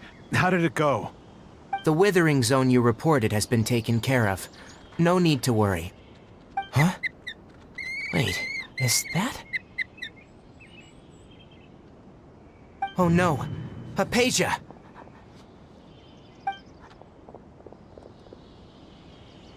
Huh? What's wrong, Tainari? This Duskbird is Hypatia's designated courier for urgent news. You do remember her, don't you? She's the scholar you and Paimon were following when you first arrived in Sumeru. Oh, Oh, her? How could we forget? So did something happen? Let me see what's written in the letter first. So what's it say? And what's with that weird expression on your face? Just let Paimon read it. Huh? All Paimon sees are 3 squiggly lines. Yes, allow me to explain. After we brought you from Hypatia's cave to Gandharvaville, Hypatia resumed her meditation. She must have just finished. It's been nearly 3 days since she's had anything to eat, and it appears she's forgotten to prepare some rations. This letter is her asking us for help. We need to go. What? You mean she's been sitting there for 3 days? Hey, wait, how did you know all that from just a few lines on the paper? Well, obviously because this has happened before. Last time she drew 5 lines, and by the time we found her, well, I'd prefer not to remember that. Needless to say, Hypatia's been through worse, but we should still get to her as quickly as possible. I've got some emergency rations set aside for times like these. Paimon, Traveler, could you 2 bring these to her? Wait, you want us to bring her the rations? But will the Traveler be okay if her cave is still filled with that funny incense? Let's find out. Here, Traveler, take a smell and see. So, how do you feel? Huh? Really? You're not feeling even a little drowsy? But wait, how'd you know that he'd be okay this time, Tainari? Back when we were clearing the Withering Zone, I observed that he could adeptly manipulate the Dendro element. I knew then that he would be fine. And if I may ask, when I was telling you 2 about Irminsul's ley lines, was what I described similar at all to what you saw when you were unconscious? That's correct. Those weren't hallucinations at all, though I don't intend to apologize for deceiving you. Because what you saw is of significant importance. Not just for the nation of Sumeru, but the entire world of Teyvat. My forefathers were shown much favor by Greater Lord Rukkhadevata. We took an oath to protect this nation together with her. Now that that duty has fallen to me, it was a part of my responsibilities to ascertain whether you could be entrusted with the fate of Sumeru. Now, after seeing you in action with my own eyes, you have earned my confidence, and I no longer feel the need to hide any secrets from you. When you passed out, your consciousness had connected directly with Irminsul. What you witnessed were actually real memories contained within Irminsul itself. I could try to tell you more, but it would be better if you went to ask Hypatia instead.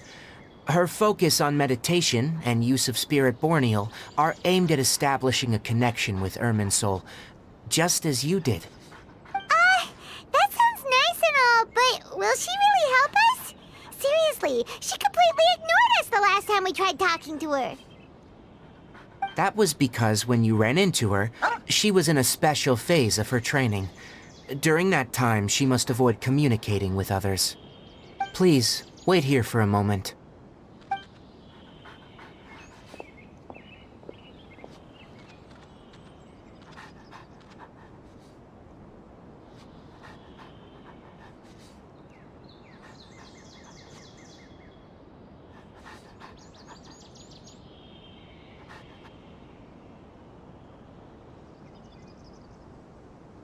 Here, take these. It's a meal I packed for Hypatia, as well as some other ingredients. I'm sure it'll come in handy. Also, here's a letter that I would like you to give to her. Just show it to her, and she'll answer any questions you may have. No, I should be the one thanking you. You've both been a great help these last few days.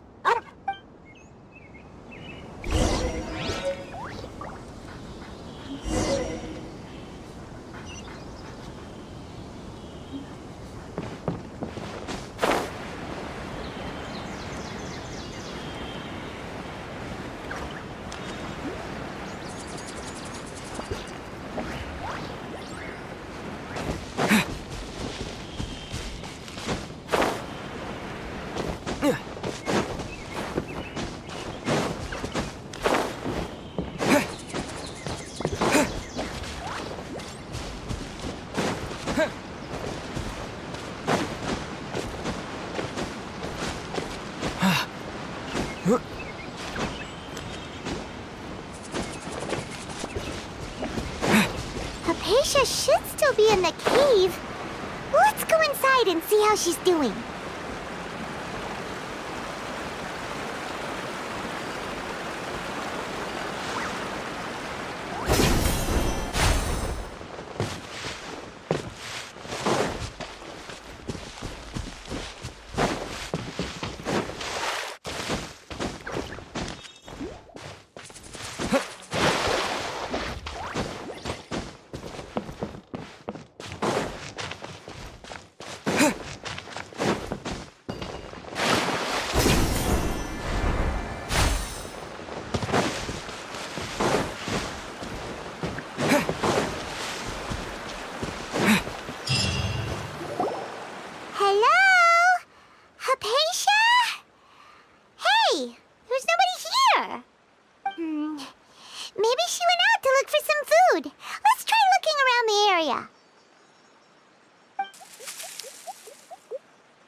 Hypatia, are you alright?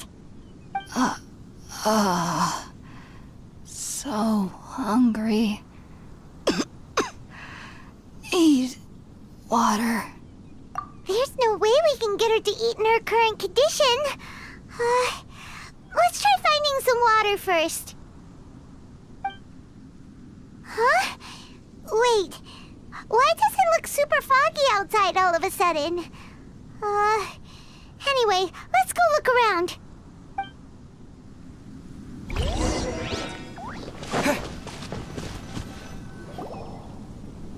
Huh? How'd things out here end up looking like this? What happened? And where are we? Really? Oh, maybe you're right. Let's go investigate the area.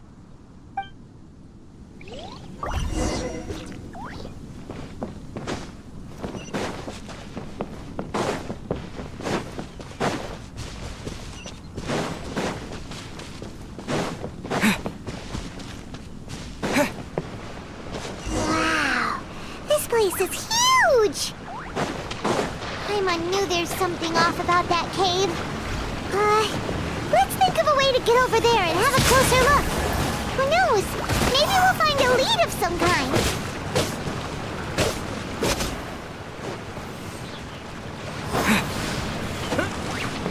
Wind! Like...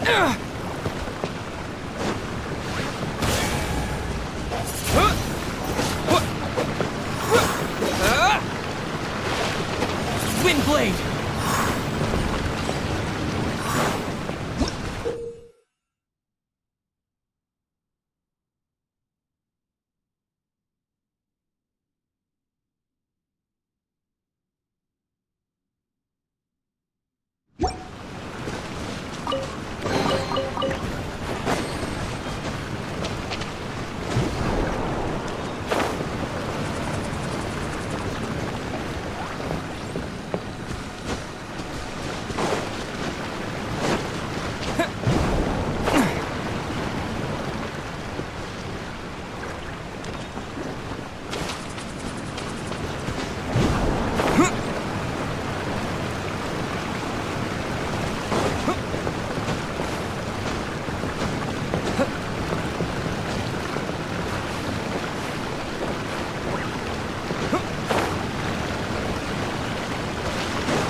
Huh? What happened just now?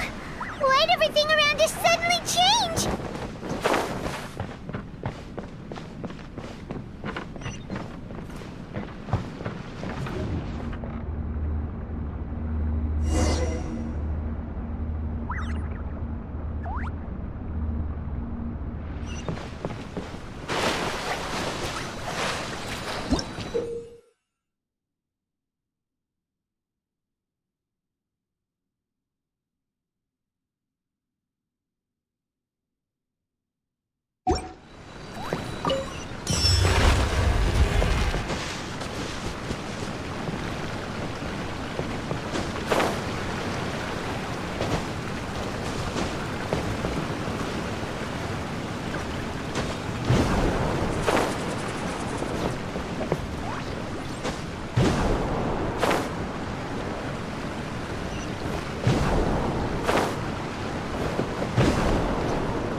Robot, get them!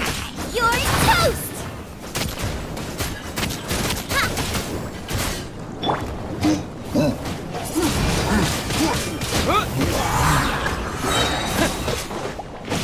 With the wind! Cool it! Out of the frying pan! Wind blade!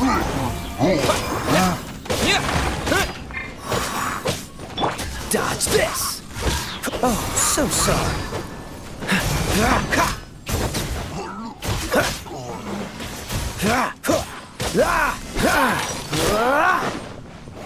Cool it!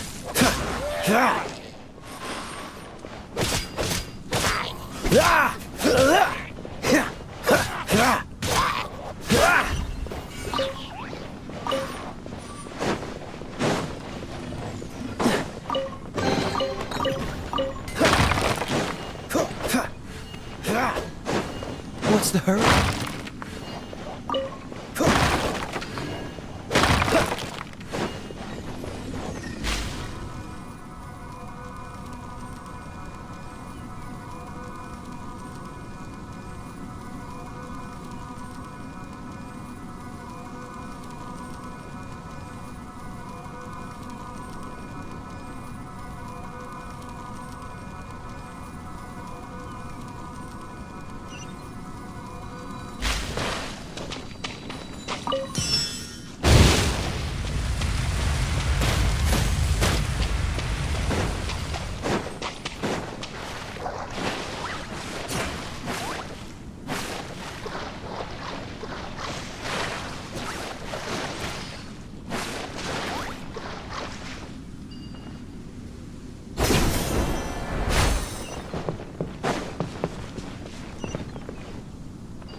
place is getting weirder by the minute! Hey! What's the matter? You don't look so good!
What's the hurry?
Well.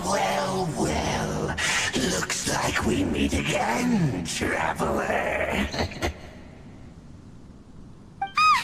Abyss Herald! What are you planning to do in this strange place? Strange place. Plotting. You needn't worry about such things. They don't concern you. Bow before the Abyss!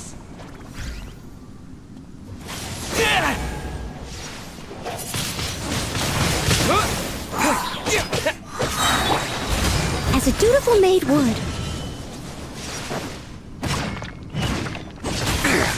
Freeze! Cool it! Don't get frostbite.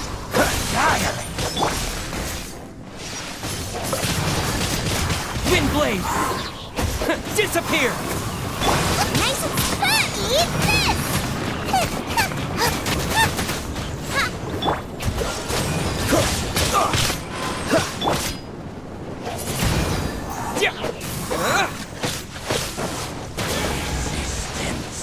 Is futile, the end! Dodged.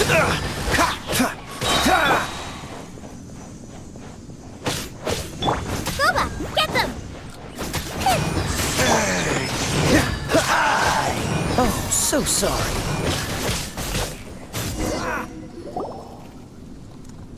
Huh? Why can't we beat this guy? Oh, Paimon doesn't get it! We faced others like him before! What's wrong this time? Traveler, though you may have managed to avert countless crises before, your good fortune was bound to end sooner or later. It's time you realize how weak and powerless you really are. Your sister. Oh, pitiful traveler. Are you really so ignorant? Or are you just living in complete denial? Her Highness has long since forsaken you. Your meager existence in her eyes is that of an annoying bug, only to be stepped upon. The bonds of love and family which drive you to find your sibling are utterly gone. Your journey is meaningless. But don't you fret now. Today will be your last. Now die!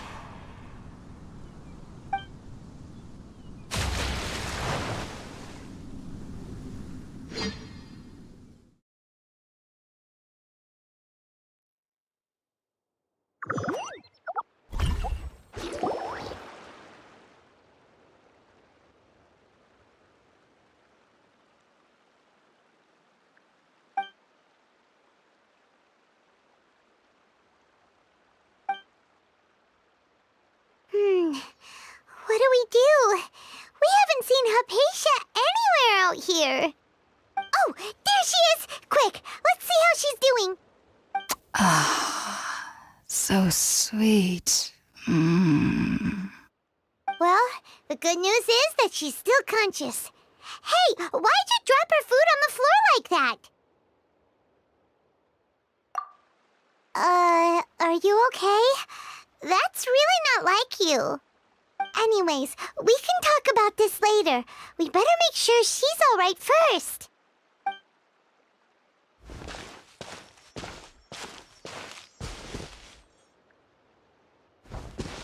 Whoa! Wait a sec. Look at all this fruit lying around her. We can put that to good use.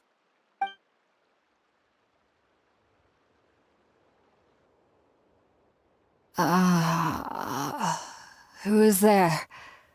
Tainari, is that you?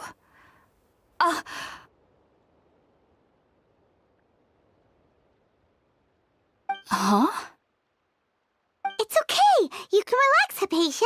Tainari sent us here to bring you some food and water. Here, we have a letter that he asked us to give you.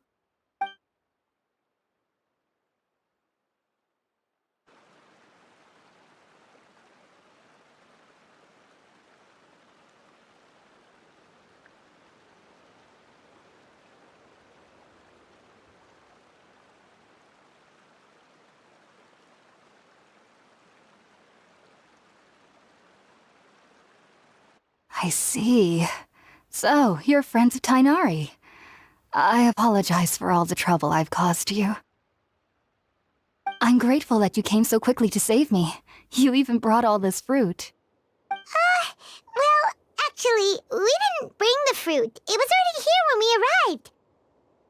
We were kind of wondering about that, actually.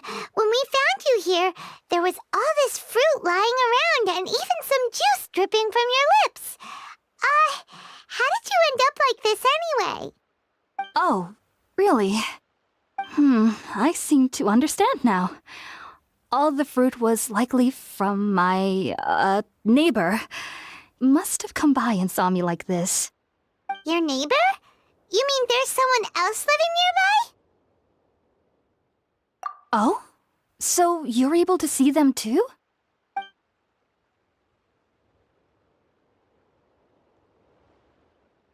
Wait, hold on a second, Traveler. You say that before we arrived, you saw some mysterious creature and suddenly had a strange dream? Isn't that a little too crazy to believe? No, I actually do believe what the Traveler is saying. I myself had a similar experience once before and ended up scaring my timid little neighbor here. You needn't worry. They mean you no harm. They only dragged you into the dream because they hoped to buy themselves a little time in order to scurry away. So, Hypatia, just what kind of creature is your neighbor exactly? I'm not sure what it's called, to be honest. But I do know that they have some sort of deeper connection with the Dendro Archon. I know this because the first time I saw them was also the exact day my consciousness was able to form a connection with Irminsul. Even after I opened my eyes and stopped meditating, my heart was still pounding, and my mind was racing with all the knowledge that I had touched. And at that very moment, I suddenly noticed a small figure at the opening of the cave. In my curiosity, I began to walk over to the creature. They must have already been used to me living in the cave, because they didn't seem to mind me approaching them. They just kept doing whatever they were up to. It wasn't until I crouched down next to them that they suddenly realized that I could see them. Oh, and then? And then I had a dream. By the time I came to, they were nowhere to be seen. I was convinced they'd never show up again. But sure enough, I saw them nearby a few days later. And they weren't alone. I feel like they aren't as afraid of me as the first time I approached them. But I never would have expected them to save me.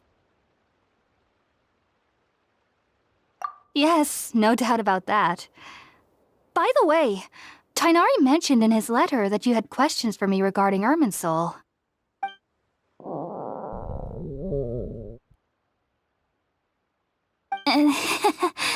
Sorry about that. Sounds like just drinking juice still isn't quite enough for my stomach. Well, if somebody hadn't dropped the food earlier... Anyway, looks like we'll need to prepare something ourselves. Besides, Paimon's getting hungry too. Let's eat first and talk about Irminsul later. All right, we're up, Traveler. Today's menu will feature sweet madame and a radish veggie soup. You'll love them, Hypatia. They're our specialties after all. Sounds good. I've never tried any dishes from other nations before. I certainly look forward to it. It's been so long since I've had a decent meal, too. To be honest, the last time had to be when Tainari came to visit. Out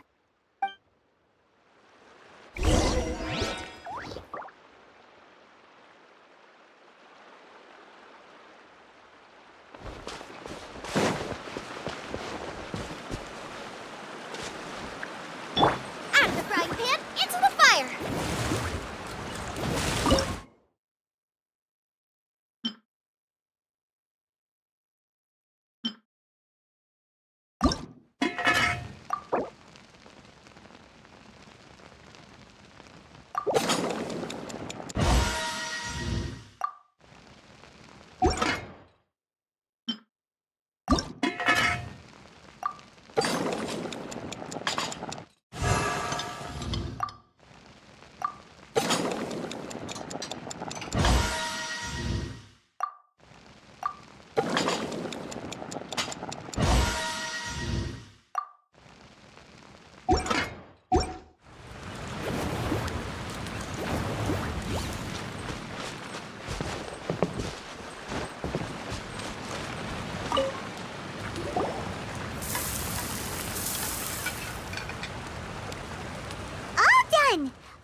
that Tainari gave us since we already watched it. Oh, it smells amazing! And the box is a nice touch, too! Let's go serve this up and start eating with Hypatia!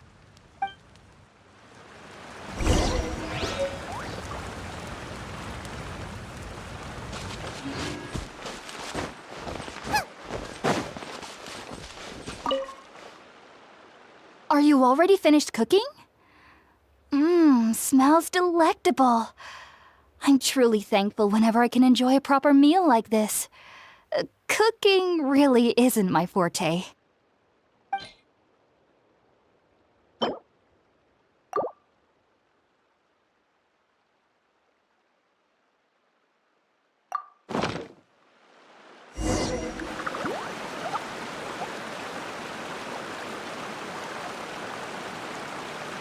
Even though everything you mentioned was in Tainari's letter, it's still hard to believe you were able to connect with Irminsul immediately after smelling Spirit-born eel for the first time.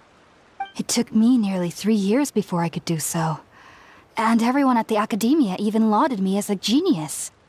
You should know that some researchers spent their entire lives without ever successfully connecting with Irminsul as you have. So why does this incense allow people to connect to Irminsul? The ingredients used to make Spirit-born ale primarily consist of plants created by Greater Lord Rukkhadevata. These special ingredients are conducive to heightening our senses to the Dendro Archon's power. Since the root of the Dendro Archon's power lies within Irminsul, we can occasionally tap into her powers to peer into the depths of the earth. That's all right. I'm sure you'll come to a clearer understanding as you remain in Sumeru. Makes sense. But Paimon's got a question. Why was he sensitive to the smell of those plants for such a long time? That was primarily due to his body's unique constitution. Stimulated by the incense, he could perceive the Dendro Archon's power and experienced a sensory overload, hence the adverse reactions. Taking in any scent similar to the ingredients of Spirit-born ale would cause adverse effects. Not to worry, though. It appears you've already fully recovered. Technically, your body should still be sensitive to the powers of the Dendro Archon, but unless you're using intentional meditation techniques, the scent of Spirit-born ale should no longer trigger such reactions. Whew. Well, that's a relief. I must admit, I am quite envious of your abilities. Even if it meant suffering from pounding headaches for the rest of my life, I'd consider it worthwhile so long as I could connect with Irminsul at will. Whoa, you're really serious about this whole thing, aren't you? I am a researcher after all. As a member of the Ritaoist Darshan at the Academia, my main area of research is the stars and their connection to the fate of living beings. But there is still so much we don't know, especially regarding the mysteries that lie in the starry skies. Which is why I must turn to the all-knowing Irminsul for answers.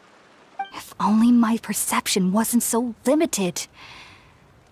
Unfortunately, I cannot guarantee that my every attempt to attune with Irminsul will be successful, or that doing so will leave my consciousness intact. I am currently in the stage of training known as Satyavada life. Many researchers in Sumeru have lost their minds while seeking to attune with Irminsul during this stage. Sages have said that Irminsul contains divine knowledge, and touching such knowledge without the proper preparations and abilities will only lead to one's mind caving in on itself. That's why we meditate alone. We need to ensure that our minds will be calm while minimizing the possibility of involving anyone else.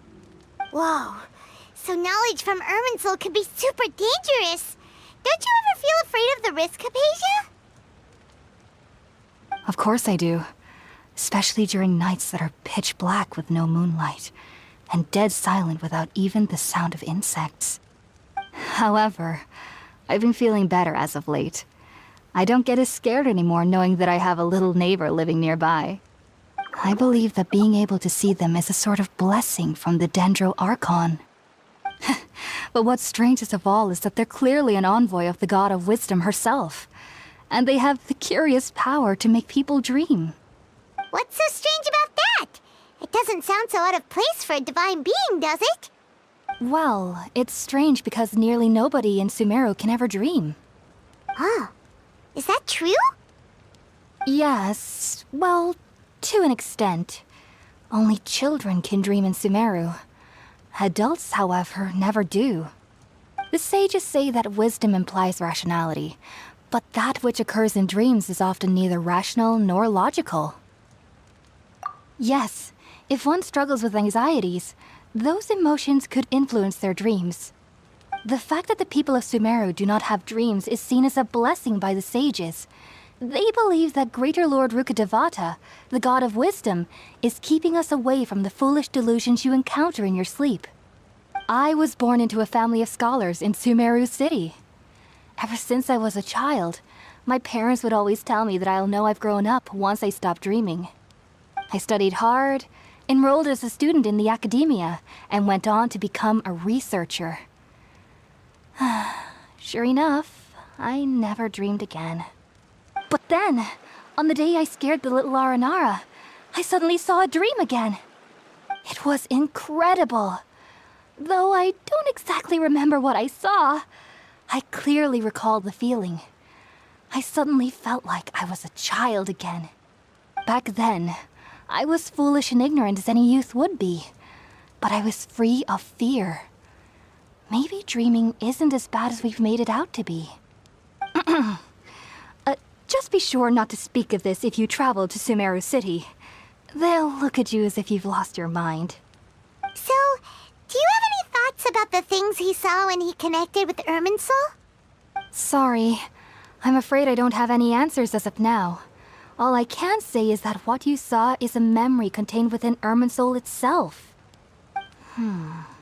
World forget me. What could that possibly mean? If only I could ascend past Satyavada life and begin Paripurna life, I might have some more answers for you. If you two are ever in the area again, please be sure to come and see me. There's no need to be thanking me. You two are my saviors. Besides, I'm already looking forward to tasting some more of your cooking.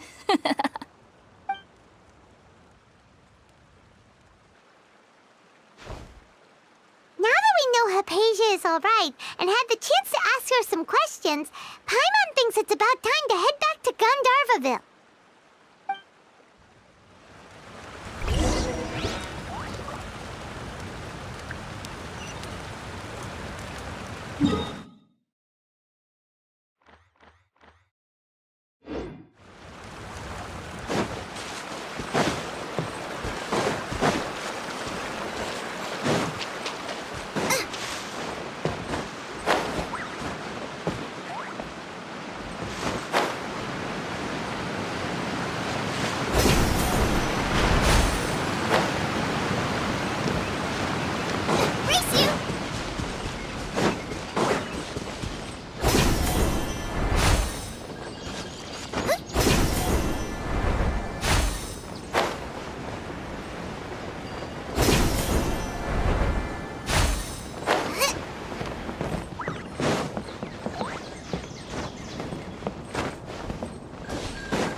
Think about it, Tainari. Refusing to join is tantamount to burying your head in the sand. I understand that you're a forest watcher and that it's your duty to combat the effects of withering zones.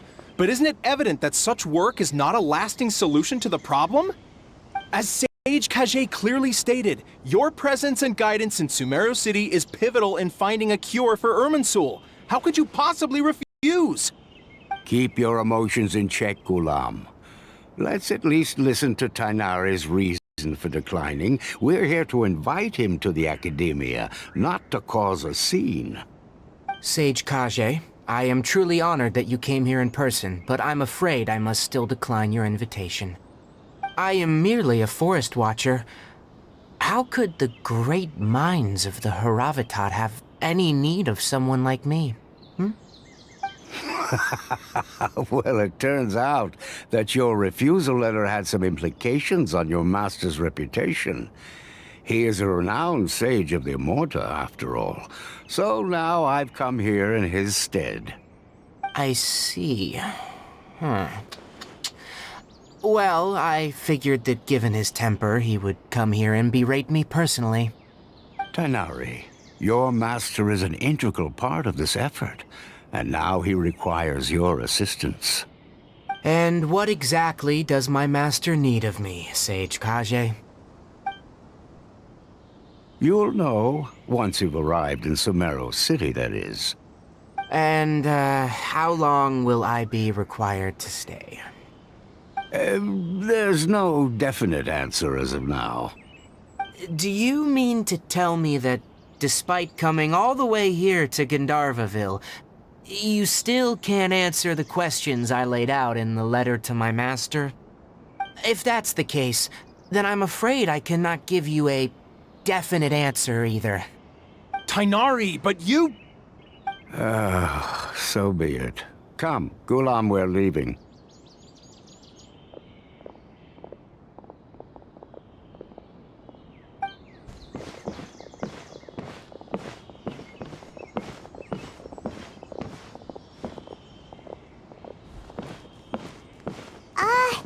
Tighnari, what was that all about? It's nothing. Some people from the academia wanted me to go to Sumeru City to assist them with a project, but I had to refuse on account of all my responsibilities here. But all that can wait. How did things go with Hypatia? It was quite the eventful trip, but the main thing is that she's safe and sound. She answered a bunch of questions for us, too. Very good. Now that the Traveler has made a full recovery, there shouldn't be any reason for you to tarry here longer. I assume you will be heading to Sumeru City, correct? That's right! We want to meet Lesser Lord Kusanali and ask her for advice. Do you have any idea on how we can find her? Sorry, I'm afraid I don't have any advice for you there. Well, do you at least know anyone we can try asking in Sumeru City? Let me think. My trips to Sumeru City have been fairly short, and most of my acquaintances are researchers. Oh, how about this? I'll write you a letter of introduction that you can give to a researcher I know. He's from the Amorta Darshan and is adept at gathering information. Asking him might prove worthwhile. Also, when you enter Sumeru City, you'll probably end up receiving something like this item here. I'm not sure if it will ever come in handy for you, but maybe you can give it a try. Oh? What is it? It's called an Akasha Terminal. It's a tool produced by the Academia that utilizes the legacy of Greater Lord Rukkhadevata. Some say that this item is the very basis of Sumeru's reputation as the City of Wisdom. Needless to say, this device and its usage fall under the Academia's expertise, so I'll leave it to them to show you how to use it. Great! Next up, Sumeru City!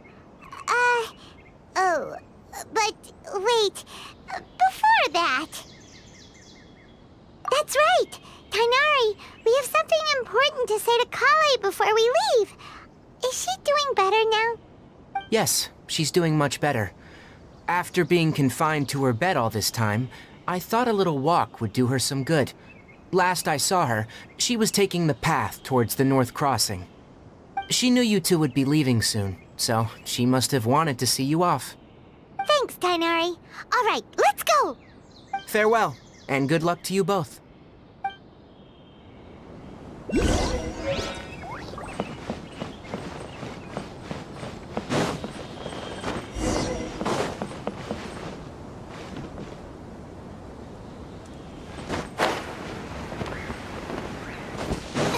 you!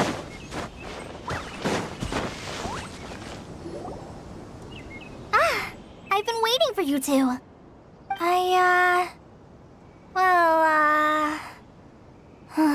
Never mind. I guess I should just wish you two a safe and successful journey. Thanks for waiting here just to see us off, Kale. We're headed to Sumeru City. Don't worry about me. I can take care of myself. My condition won't be getting in the way of my duties. I want to be a forest ranger after all. It's up to me and the others to protect the rainforest here. And, I'm sorry. I should have told you both about my condition when we first met. I just wanted you two to treat me as a normal friend, not some girl that needs your sympathy.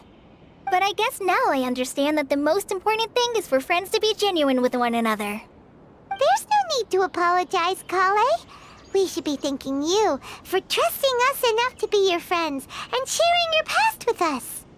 We're probably still gonna worry about your condition, but that's because we're friends and we care about you. Thank you. That means a lot. Before you leave, I have something for you. Oh? What is it? It's my recipe for pita pockets.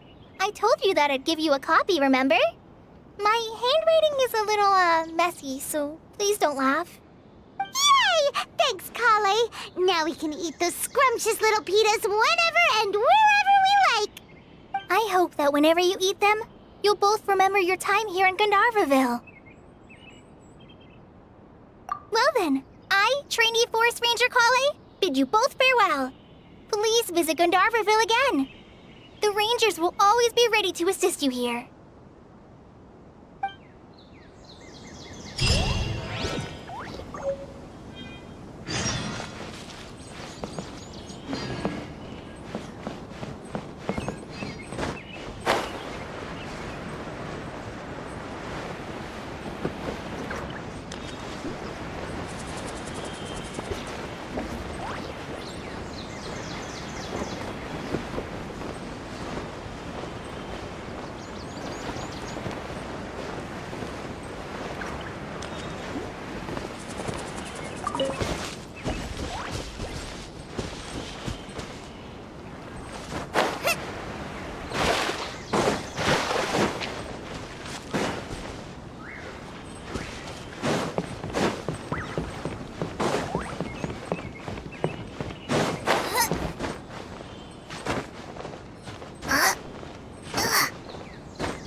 Definitely have enough for a grand feast this time.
split up.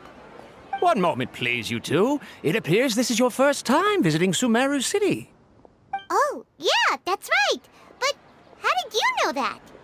Because there's currently no information on either of you in the Akasha. But no need to worry, that won't prevent you from entering the city. In fact, the Academia conveniently provides each traveler to Sumeru City with a device. Perhaps you two have heard of the Akasha before. It's our beloved Greater Lord Rukkhadevata's lasting legacy, a treasure trove of collected knowledge. After centuries of tireless research on the Akasha, the Academia created one of its most ingenious inventions, the Akasha Terminal. As long as you are within Sumeru's borders, you may use an Akasha Terminal to connect directly to the Akasha and access any knowledge you need. I should mention that due to technical limitations, the operation of Akasha terminals will be much smoother and more effective in large cities such as Sumeru City and Port Ormos. Oh, so this is the thing that Tainari was telling us about. It sounds pretty amazing. You two are quite fortunate. Until recently, it was standard practice to only issue Akasha terminals to outlanders who spent an extended amount of time in Sumeru. However, this policy was recently changed, and now all travelers are issued one upon arrival. Here are your Akasha terminals. Please handle them with care. It kind of looks like a leaf. To activate it, simply hold it in your hand and say the following phrase to yourself. May the mighty God bless us with their voice of wisdom. Oh, since this little doodad lets you access knowledge, maybe we can use it to find a way to meet Lesser Lord Kusanali. Let's give it a try. Ahem. May the mighty God bless us with their voice of wisdom.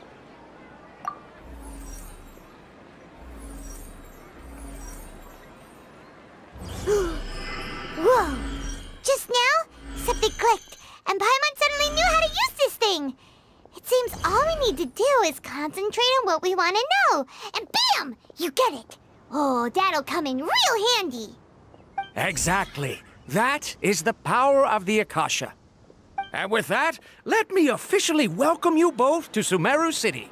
May the wisdom of the Dendro Archon always be your guide.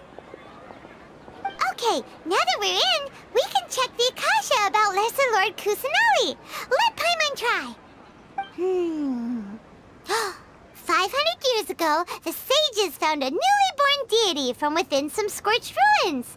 The deity now resides in the sanctuary of Surasthana. Seems pretty similar to what Kali was telling us. Okay, next, let's concentrate on asking how to meet her.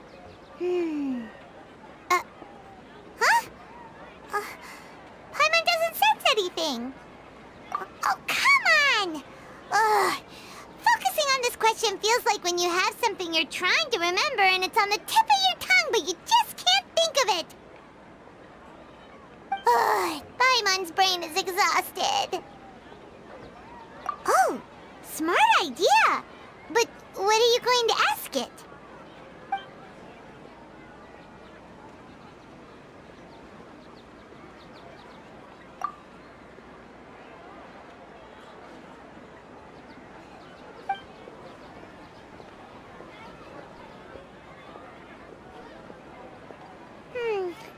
You too?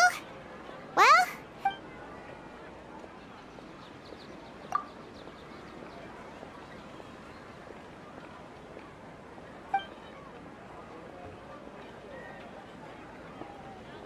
Uh-oh. Paimon's getting all teary-eyed all of a sudden. It feels like the people of Sumeru really miss their Archon.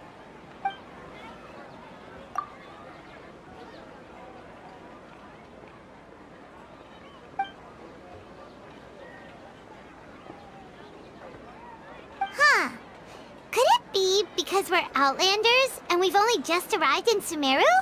You know, maybe we're not qualified to receive an answer to this sort of question or something. Well, seems no matter which way we try, we can't find anything that'll lead us to Lesser Lord Kusanali. Guess our only choice now is to try meeting with the researcher that Tainari recommended. He's from Sumeru and even has a position in the Academia. Maybe he'll be able to access more info from the Akasha. Let's see. Kainari wrote an address on the letter's envelope. Oh, it's not far. Hello, are you Rohawi? Yes, that's me. Can I help you? Great! You see, Kainari sent us here and... What? Tainari? Please, there's no need to say anything, really. Sure, I admit that the article I published last month wasn't my best work, and maybe the data didn't produce the most convincing results, but... Here! This is a letter from Tainari! Oh, let me see... Oh! Ooh, what a relief. You two nearly scared the life out of me. So you two just have some questions for me? Seems even Tainari acknowledges my innate ability for procuring information. So, what is it you two would like to know? We want to meet with Lesser Lord Kusanali. Do you know a way we can do that? You mean you want to meet the Dendro Archon herself? This isn't exactly my area of expertise, but let me see what I can find in the Akasha.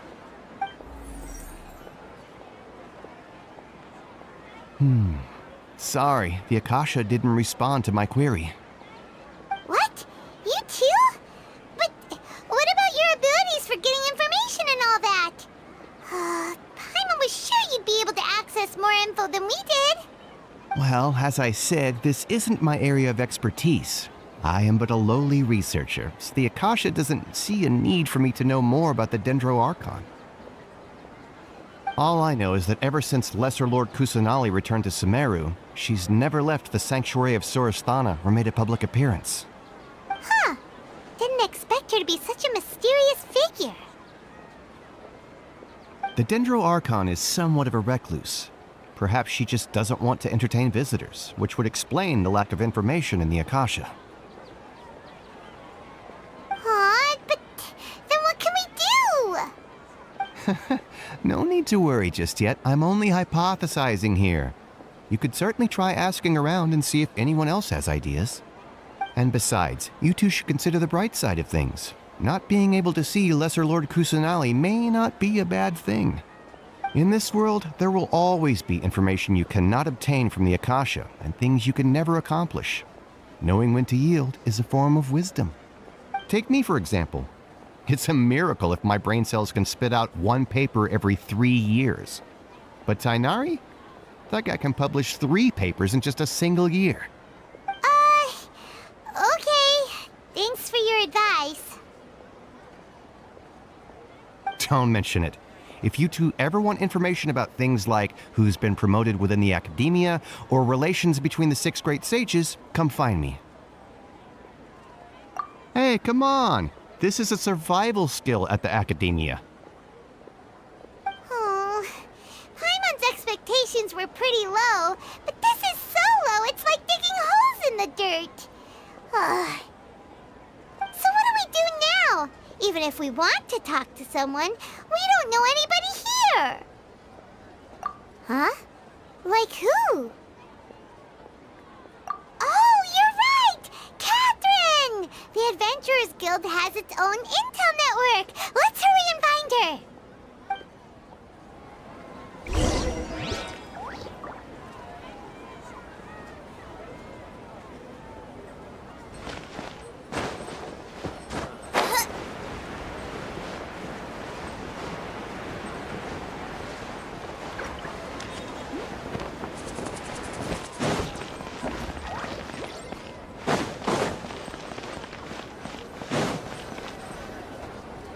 Ad Astra Abyssask. Hello, Traveler and Paimon. Catherine, we need your help with something. Understood. The Adventurers Guild is always ready to serve you. With what do you require assistance? We want to meet with Lesser Lord Kusanali. Do you know a way we can do that? You two wish to meet with Sumeru's Archon. Understood. Please wait.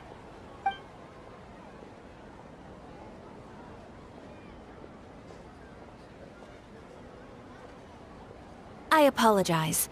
but I am unable to call up any relevant information in the Akasha. I'm also unable to locate any pertinent information in my personal memory. Aww, another dead end. Well, if Catherine can't help us, then we really don't know anyone else to ask now. Please do not worry. I may know of someone who can help you two. In Sumeru, the Adventurers Guild does not serve as the vanguard of information. Rather, there are numerous active mercenary groups collectively known as the Eremites. They take on various contracts and work all across Sumeru, so they naturally accrue intelligence. An Eremite brigade called the Corps of 30 is in charge of Sumeru City's defenses. Not only are they the oldest brigade, but they are responsible for managing and coordinating the affairs of all other mercenary brigades. Corps of 30? What a weird name. Supposedly, they are named as such because their ranks numbered 30 at their inception. Asfand, an advisor with the Corps of 30, maintains good relations with the Adventurers Guild. Though he's already retired, he and his words carry great weight within mercenary circles. If you'd like to get in contact with him, you can find him at the Corps of 30's headquarters, the Citadel of Rexar. You're welcome. I wish you two the best of luck. We look forward to your exploits in Sumeru. Alright, off to the Citadel of Rexar we go!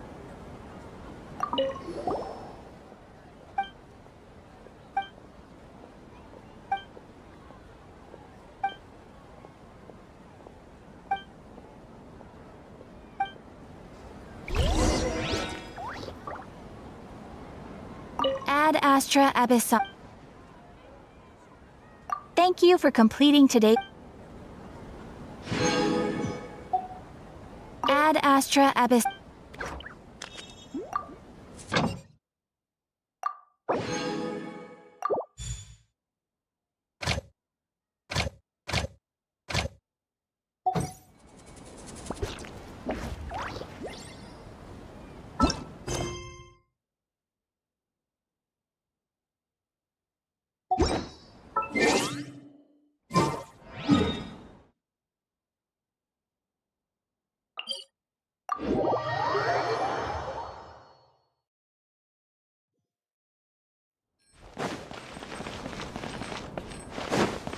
Race you!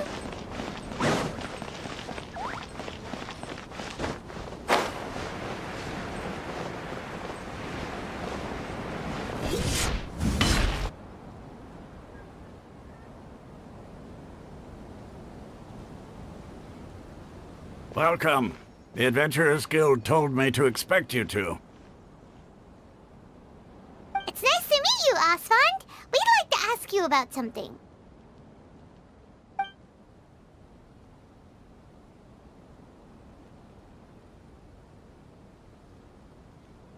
I see. So, Catherine's the one who sent you this way. Ha! It's true that the Eremites' network is vast, but even I can't help you meet the Dendro Archon. Wait, seriously? That's it? Afraid so. The Eremites aren't terribly religious, so we don't know much about divinities. As far as the Akasha goes, we can access even less than you. We originally came from the desert. The gods there died off long ago. Since those days, we've used our own two hands to carve out a living. We don't beg gods for their aid. It isn't just us, though. If you ask me, I think most in Sumeru aren't interested in Lesser Lord Kusanali. Oh? Why's that? Just take the Academia, for example. They're the ones who truly rule Sumeru. Although they believe in gods, most of them only care for the late Greater Lord Rugurdevada. In their eyes, she was the one who founded Sumeru and gifted us with the Akasha. Lesser Lord Kusanali just happened to inherit her legacy. Because of the Academia's influence, most citizens are more familiar with Greater Lord Rugurdevada and hold her in greater esteem. Not to mention that Lesser Lord Kusanali never makes an appearance, and the Academia never announces anything about her. As far as the people of Sumeru are concerned, she's just a god that exists. And that's all. Really? Aw. After hearing all of that, Paimon sort of feels bad for Lesser Lord Kusanali. Ha! But who knows? We're all just guessing when it comes down to it. Besides, I'm sure the God of Wisdom doesn't worry about her reputation among people like us. All right. Well, thanks for the info, Osfond. No problem. Always happy to help out the Adventurers Guild.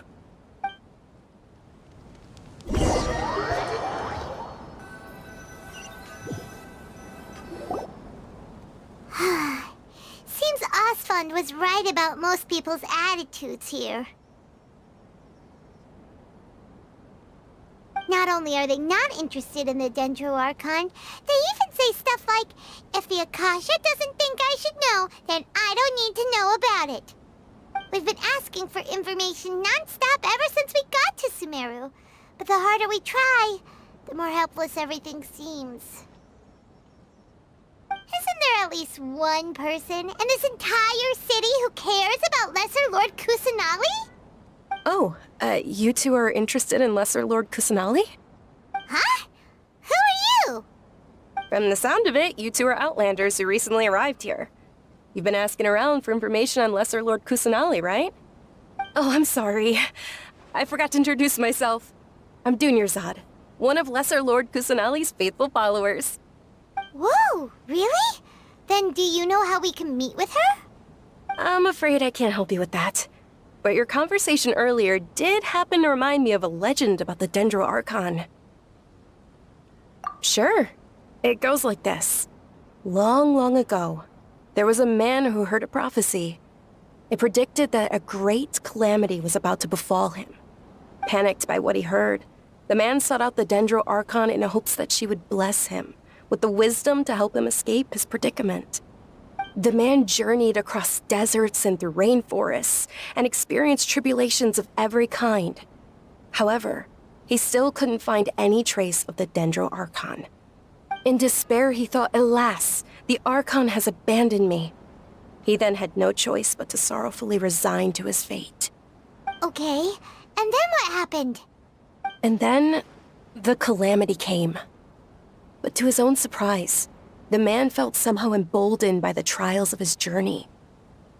By relying on his own strength, he managed to overcome the adversity. At that moment, a bird perched upon his shoulder. This bird was, in fact, an avatar of the Dendro Archon. She said, "O Archon Seeker, do you now understand? She and her wisdom have long been found by you. Along your journey, we were in every flower and blade of grass, every ray of sparkling sun, and every breath of dancing wind. So long as you continue to think and ponder, we'll be wherever you go." Yeah, thanks for the story! Paimon feels all warm and fuzzy inside after that. In a way, it seems like this story is also one of the Dendro Archon's avatars. Dunyarzad, since you worship Lesser Lord Kusanali, can you tell us anything else about her? Of course.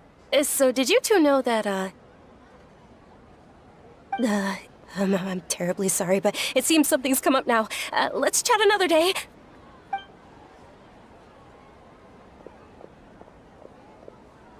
Hey, wait! What the heck just happened? It looks like they're searching for someone. Dunyarzad was acting super nervous just now. You think they're looking for her? This stinks! We finally managed to find a lead about Lesser Lord Kusanali! We can't let them get in the way now! Let's see if we can get rid of them. Then we can catch up with Dunyarzad! Hey, have you two seen a brown-haired girl wearing a purple top and a long blue dress? We're looking for her. Did she have bandages wrapped around her wrists? Yes, that's her. Did you see which direction she went? Yeah, she went that way. Quick, after her!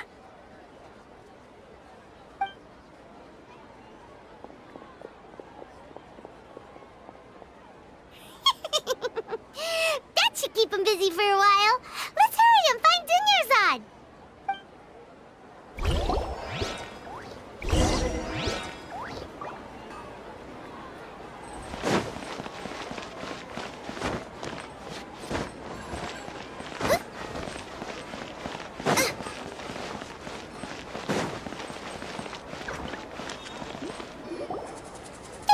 Dunyarzad, we thought you might have been long gone by now. Oh, it's you two. Oh, you startled me there. You can relax now. We threw those people looking for you off the trail. Really? Thank you so much. Unfortunately, I believe there's still more of them out there looking for me. Uh-oh, looks like there's some coming this way. Huh? More of them? Then what are we standing here for? Run! No, wait, my body isn't in the best shape. It's difficult for me to run. Okay, sounds good. There's a tavern on the other side of the port we can go to. They probably wouldn't expect me to hide in a place like that. All right, let's move out. Stay behind us. We'll keep an eye out for anyone looking for you.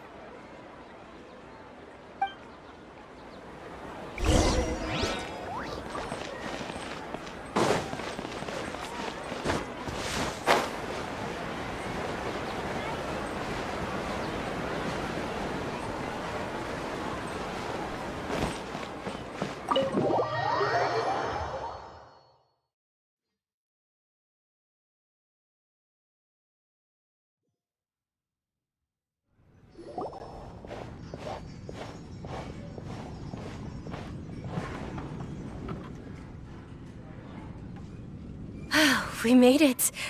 Oh, they shouldn't be able to find us now. Wait! Stand down, Dia!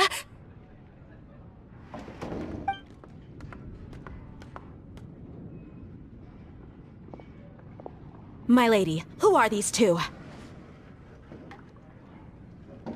They're travelers that I met on the street just a moment ago. They happened to notice that you were all searching for me, so they helped me hide. I see. In that case, you two should scram. There's nothing here for you. Wait a sec! Who the heck are you? And why are you shooing us away? I'm Miss Dunyarzad's bodyguard, here to see that she returns home safe and sound. My lady, let's get going. You've been gone for so long that your parents are worrying themselves sick. And if I refuse to go with you? It'd be easier for the both of us if you cooperated. But if you insist on not going, then I'll have to carry you like a sack of potatoes. Hey! Dunyarzad already said she doesn't want to go back. Why are you still pushing her? Stay out of this. You don't understand the situation. Sorry, my lady. Even though I'm your bodyguard, your parents are my employers. I have to answer to them. How much? Wait, what? How much more do I have to pay you to become your employer? So you never listen to my parents ever again. Double? A triple? Give me some time and I'll get that much. My lady, this isn't about Mora. I don't know what you think of us Eremites, but let me say this. I like Mora, but I'll never go against my principles. That's why I'm here looking for you. Sure, it's an order from my employer, but my conscience was also telling me it's the right thing to do. And knowing your health, carelessly running around like this is gonna hurt ya. For the sake of those who love you, don't be stubborn. No, you're wrong. I'm aware of my limits and I know what I'm doing. Honestly, the only people being stubborn right now are my parents. And they know perfectly well that it makes no difference if I'm at home or not. They still won't accept reality. And every time I bring this up, they just change the subject. Dia, you've been living with us a long time already. This should be old news to you. Dia, I know it hasn't been easy for Mother and Father. and I'm grateful for everything they've done for me. But there's someone else in this world I'm also grateful to. Because she saved me. The love I have for her is the same I have for my parents. This is my life and my last chance. So I want to do something meaningful.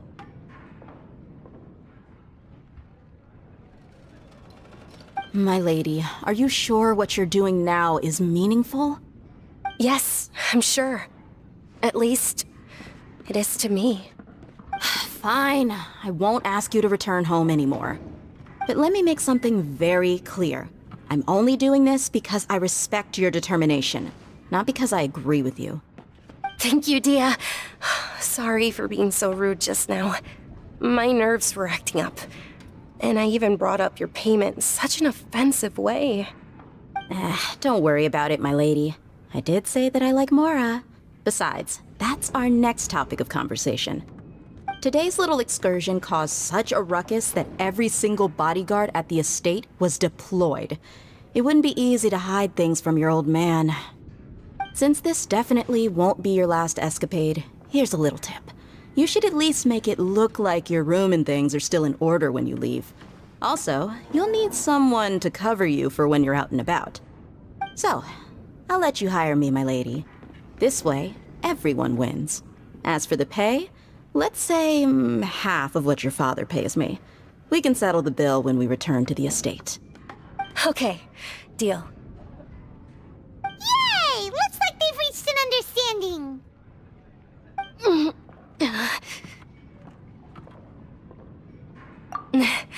I'm fine, really.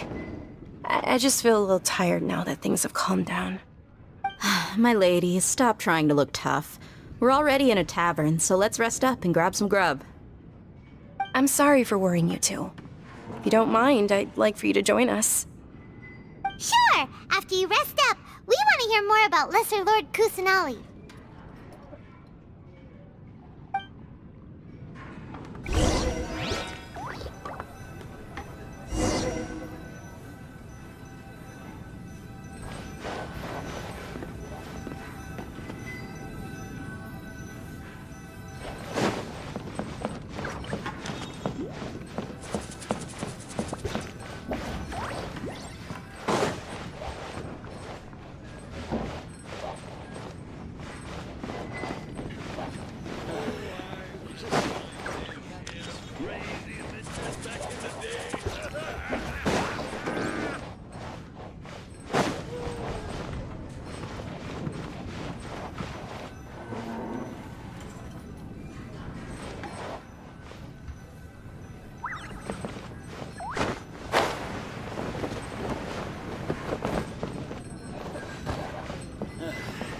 Just can't beat the atmosphere here.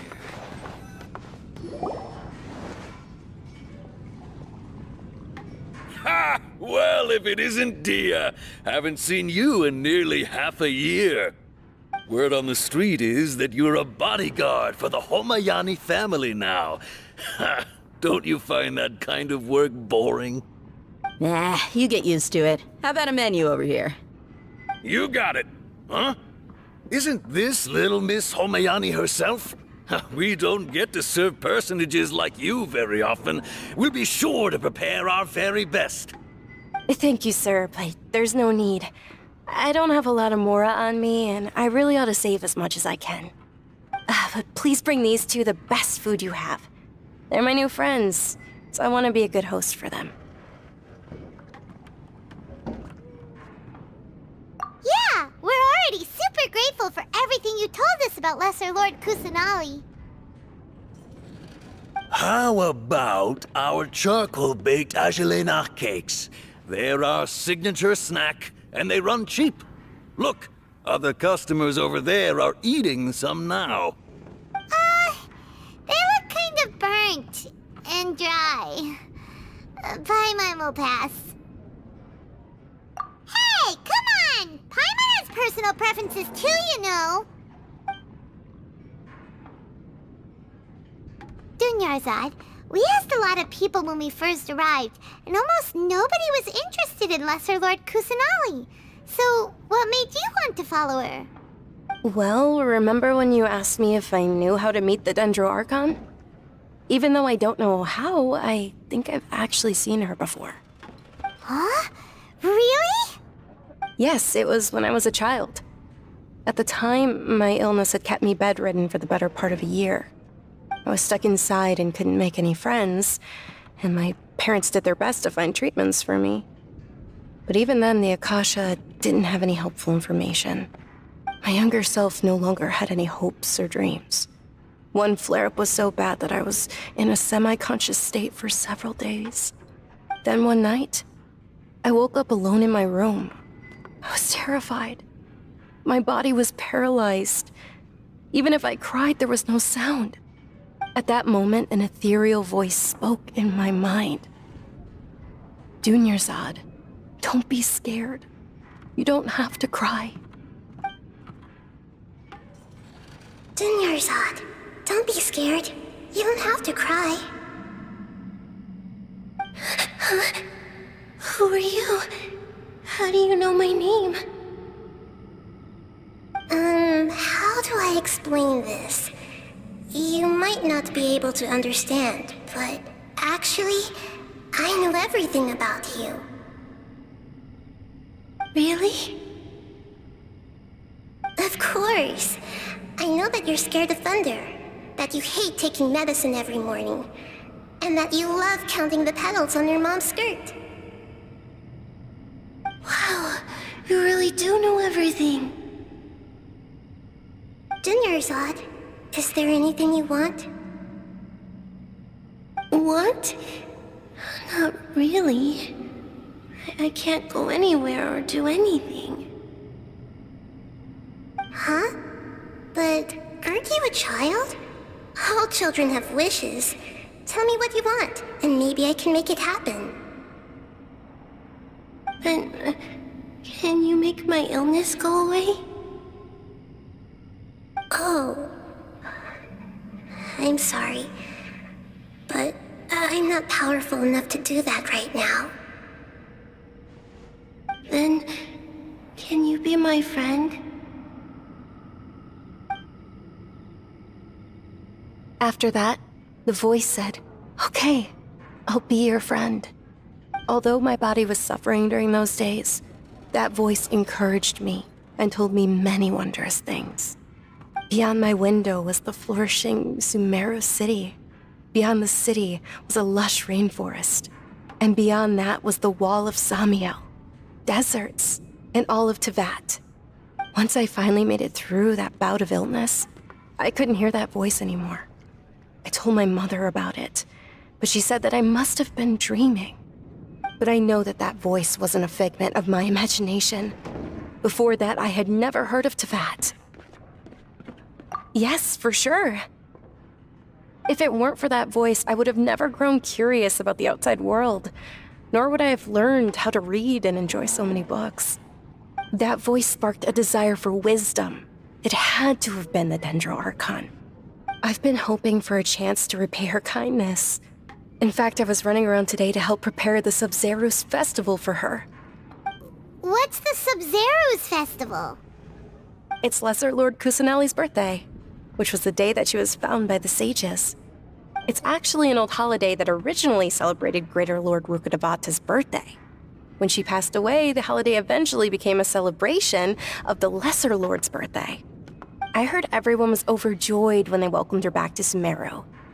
In those days, the festival was a huge deal. But because of the Academia's influence, people have gradually lost interest in the festival. The Academia actively participates in Sumeru's many holidays dedicated to Greater Lord Rukkhadevata. But when it comes to the Sub-Zerus festival, forget any funding. They practically act like it doesn't exist. Maybe they see Lesser Lord Kusanali's birth as confirmation of Greater Lord Rukkhadevata's death, so they're reluctant to celebrate it. Aww, but that's awful. It is. It's absolutely terrible. Sure, the Greater Lord founded Sumeru, but hasn't Lesser Lord Kusanali been the one quietly protecting us for the past few hundred years? Just remember that we're still out in public. Don't get too carried away now. I know that people over by the Grand Bazaar still hold the Sub-Zerus festival to this day. but I hadn't met any of them before, so I was never able to contribute. But recently, I made a friend there who also follows Lesser Lord Kusanali. I gave her my savings because I want her to throw a wonderful festival this year.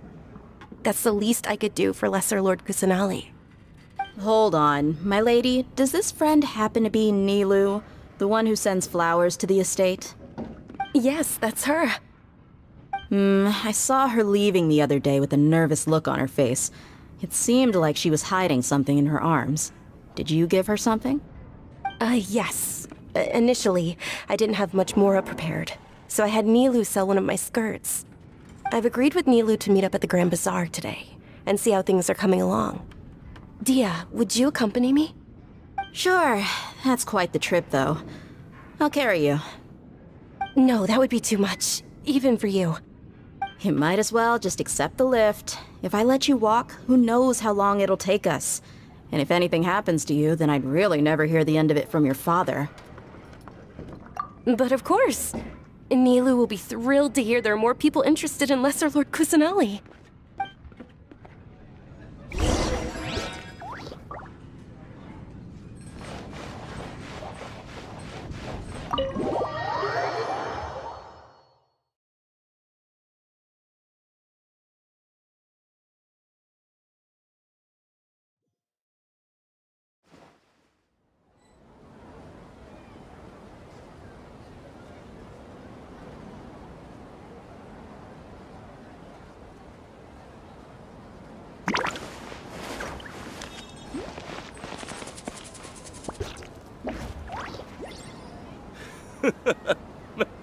Makes me laugh every time.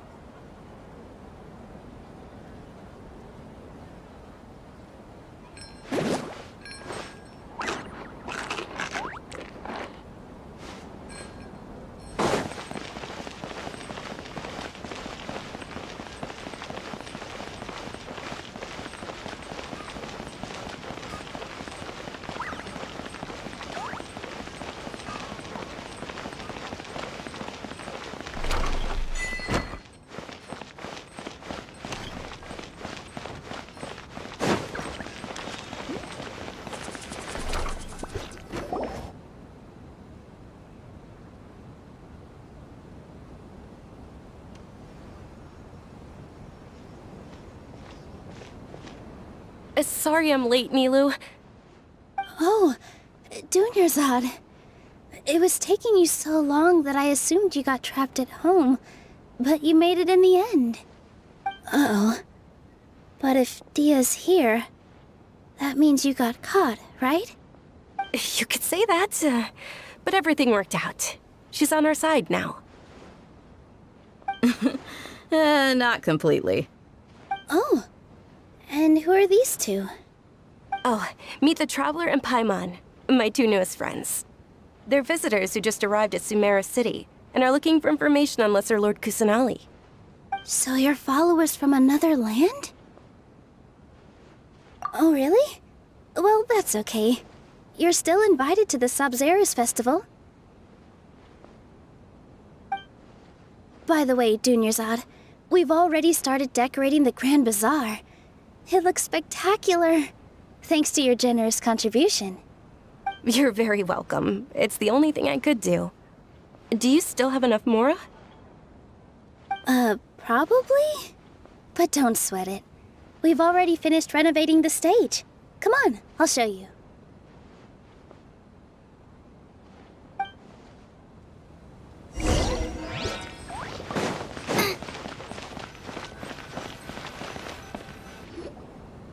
Wow! This place is amazing! Not bad. Last time I was here, the stairs were full of holes. The stairs were nothing. A little while ago, we discovered that the tree above the stage had a huge chunk of bark ready to fall off. Mr. Zubair was worried sick. We reported it to the academia many times, but they never sent anyone to deal with it. We didn't want anything bad happening, so we were going to cancel all the stage performances. Oh, probably because it was the theater asking. The academia looks down on performers like us. They probably think it would be best if the theater closed down completely. We can't let that happen, though. Not only would everyone involved in the theater go hungry, but then we wouldn't be able to hold the Sub-Zero's festival anymore. Thank the Dendro Archon for Dunyarzad. With the Mora she gave us, we hired someone to patch up the tree, and we also gave the stage a much-needed makeover. The stage is going to be even prettier when it's festival time. I can't wait for you to see it. And I can't wait to see you on the stage. You've been practicing so long already. It's almost time for your dream to become reality. It's our dream. I'll do my best for the two of us. Nilou, what are you gonna be doing at the festival? She'll be dancing the dance of Sub-Zeros, the most important performance at the Sub-Zeros festival. Dunyarzad, have you told them the origin of this holiday? I only told them about the Greater Lord and Lesser Lord so far. Okay, then I'll tell you two about how this holiday came to be. According to legend, the Sub-Zeros festival was originally the Goddess of Flowers' birthday celebration for the Greater Lord. A long, long time ago, on one of Greater Lord Rukkhadevata's birthdays, her friends threw her a celebratory banquet. Some of the gods got drunk. One started playing music, and the Greater Lord started singing, so the Goddess of Flowers began to dance. As she danced upon the grass, countless beautiful parisaras began to bloom wherever she stepped. Those brilliant purple flowers became her dazzling stage. All the gods clamored, "Oh, if only time could stop at this very moment." Of course they did. When people mention the gods, they always think of the Archon War. But Sumeru's gods also had happy times. Although they aren't around anymore, they're preserved in our tradition of dance. This outfit I'm wearing is apparently based on how the Goddess of Flowers looked. Though we're just tiny people compared to the Divine, we still have to do our best to make sure that the birthday girl feels loved on her special day. Nilou, you of all people will definitely be able to convey our well wishes to the Dendro Archon. I also noticed that you went the extra mile and scattered parisaras around the stage. They symbolize the Goddess of Flowers, after all. It's just a shame that all the real parisaras went extinct after her death. Yeah. The Greater Lord brought forth parisaras in memory of the Goddess of Flowers, but she ultimately could never truly replicate that beautiful purple. Thinking about the Goddess of Flowers dance makes me wish I could have seen it. If my stage were anything like that, I'd be thrilled if I had just two real parisaras on the stage. So, Traveler and Paimon, what do you think? Interested in the Sub-Zeros festival? Will you two be coming? All of Lesser Lord Kusanali's followers will be there for her birthday. It'll be a good opportunity for you to learn more about her. Ooh, Paimon thinks that's a great idea! Hey, come on! There's nothing wrong with enjoying a festival. Besides, it's Lesser Lord Kusanali's birthday! She'll be happy to have more people who are celebrating it. So how about we all attend the Sub-Zeros festival together? Dunyarzad, let me show you which stage decorations we've picked out so far. Traveler and Paimon, if that doesn't sound interesting to you, then feel free to explore the area. Everyone at the Grand Bazaar loves Lesser Lord Kusanali, and we're all looking forward to the Sub-Zeros festival. In that case, we'll take a look around.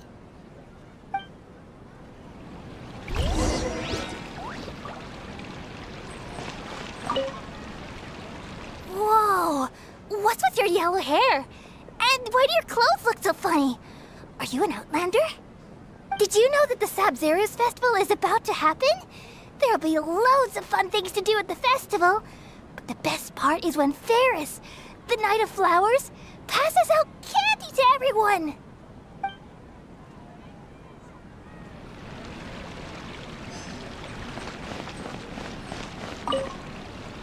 Huh. Revamping the stage for the festival couldn't have been easy, that's for sure. I bet this year's festival will be one to remember. I don't know much about the Grand Bazaar, but I do know that the residents here have a penchant for song and dance. Two things that the academia doesn't particularly approve of. Oh, and the perfume sold around here is a lot better than what you'll find elsewhere. The fragrances are longer lasting and they're gentler on your skin and... I mean, that's what I've heard at least.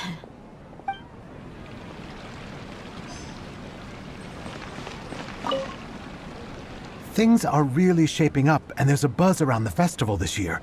We're expecting people from all over to come by this year and buy things during the festivities. Don't be fooled into thinking that Sumeru City has the best of everything. Some festival snacks are only offered here in the Grand Bazaar. And when it comes to musicians, dancers, or singers, the Grand Bazaar's got the best of the best. Sure, those folks at the Academia might not like it, but what's a festival without song and dance?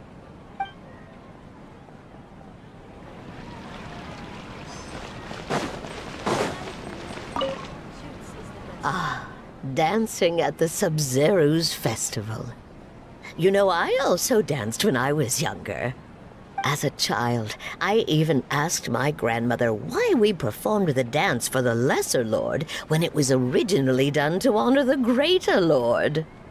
My grandmother said that Greater Lord Rukkhadevata is a beloved deity and honored by all, and Lesser Lord Kusanali is too. If the goddess of flowers ever knew Lesser Lord Kusanali, then she would certainly have wished to be her friend and hold celebrations for her too. The Sub-Zero's festival has been losing its appeal over the years. That is, until a wealthy benefactor stepped in this year and brought the festival back to life. I heard she forked out a lot of mora to make it all happen.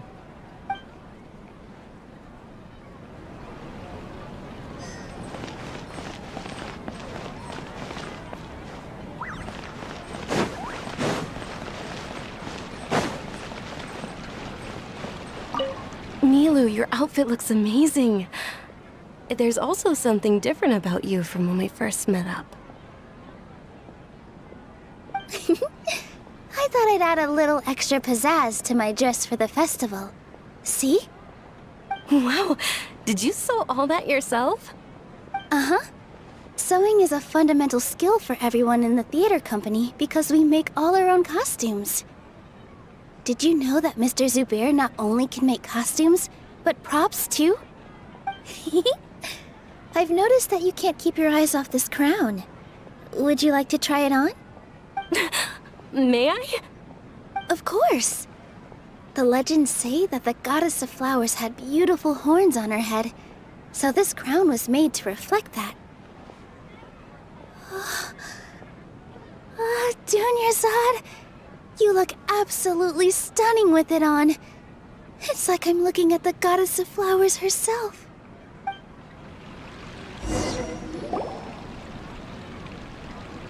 Hey! Is that who Paimon thinks it is? It looks like... Catherine!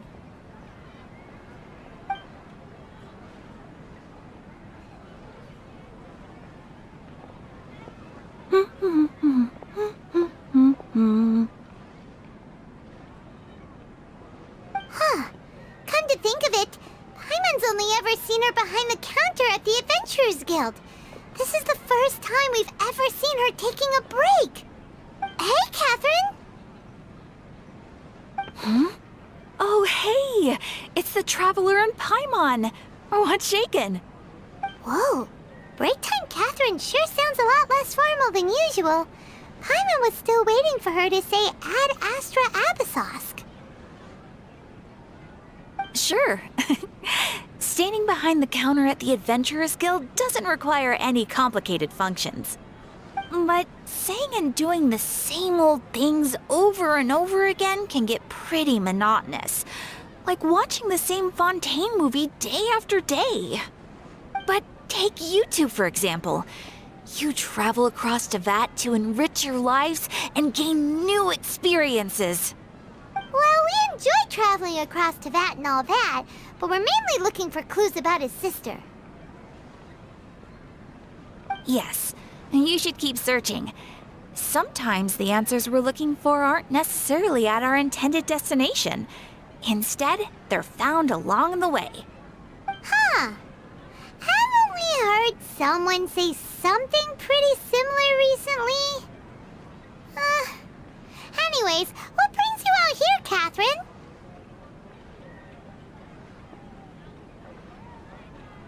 No, not particularly. I guess you could say that I'm loving the recent atmosphere here. If festivals bring happiness to everyone, then that's where their true value lies. Oh, it looks like it's about time for me to be heading back now. Alright, we'll see you next time at the Adventurers Guild. Oh, by the way, thanks for connecting us with the Eremites. We've already made some great friends in Sumeru City thanks to you. I'm sure you two will get along well with the people here. You've already been blessed by the element of Dendro after all. See you around.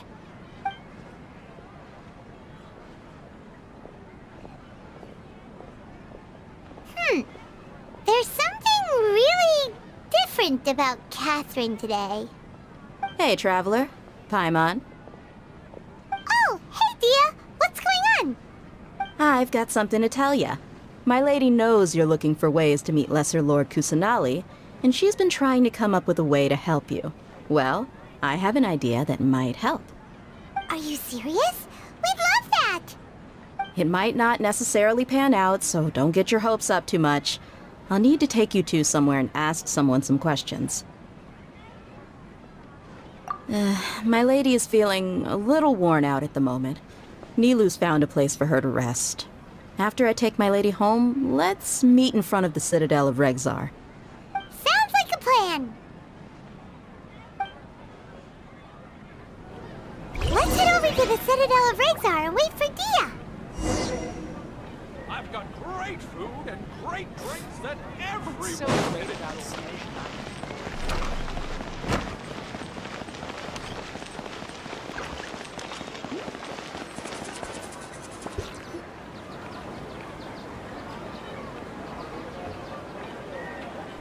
Sorry, I'm late.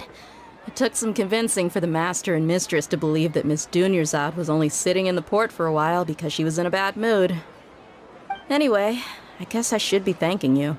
I haven't seen Miss Dunyarzad that happy in a long time.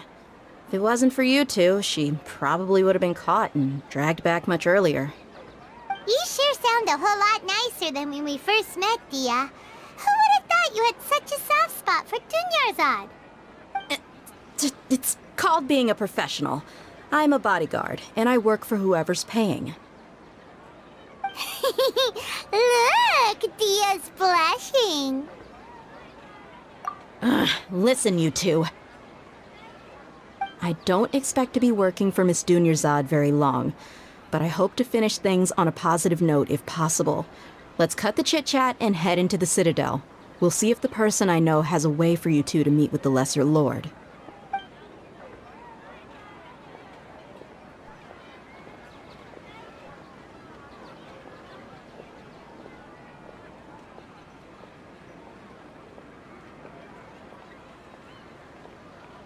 Oh, hey, Chief.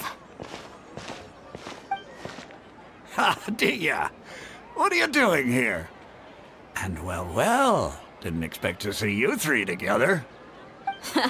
I take it you all know each other already? Mm-hmm. We met this morning after the Adventurers Guild pointed us to Osfon for more info.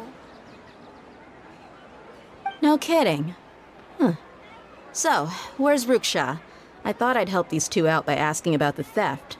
Anything you can tell him? Ruksha's gone over to the Academia. The Grand Sage recently ordered Sumeru City to begin bolstering its defenses, so people from all over have been called back to the city. Since you've already mentioned the theft, I suppose I might as well tell him what we know.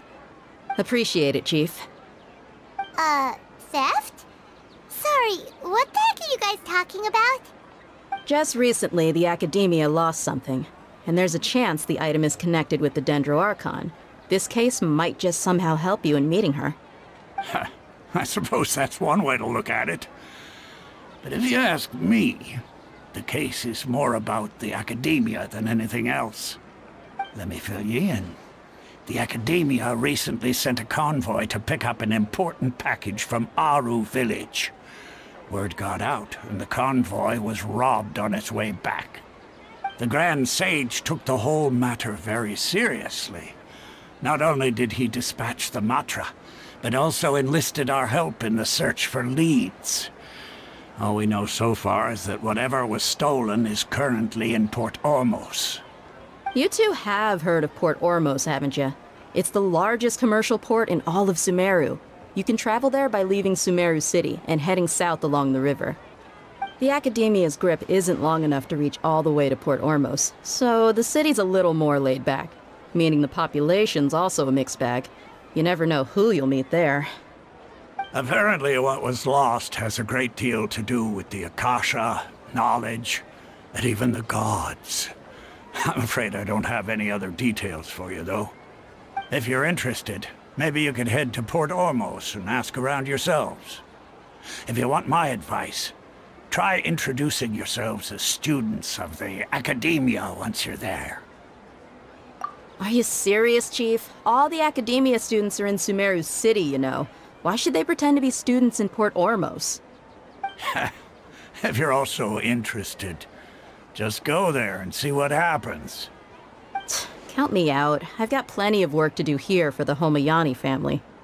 And take it from me, if you two really do decide to visit Port Ormos, you'd best watch your backs. Let's just say that the Eremites there aren't nearly as friendly as those here in Sumeru City.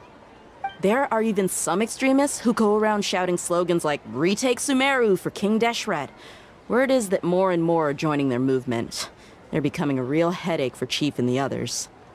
You bet they are. King Deshret's been dead for thousands of years. Now they start spreading rumors of his return. Ridiculous.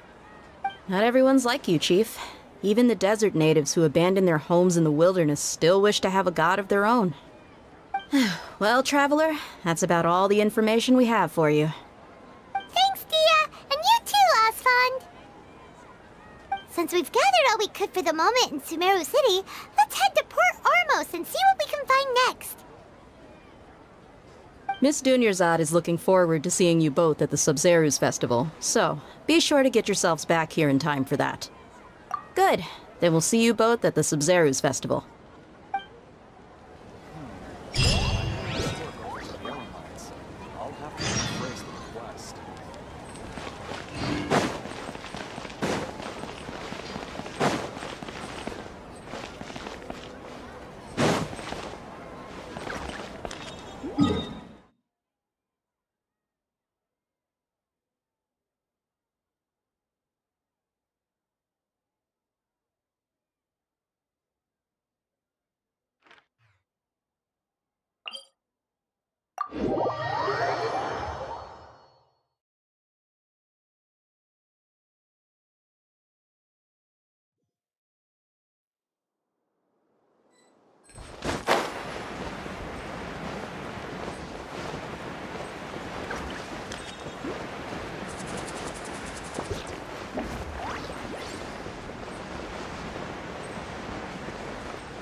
Every ship deserves the best.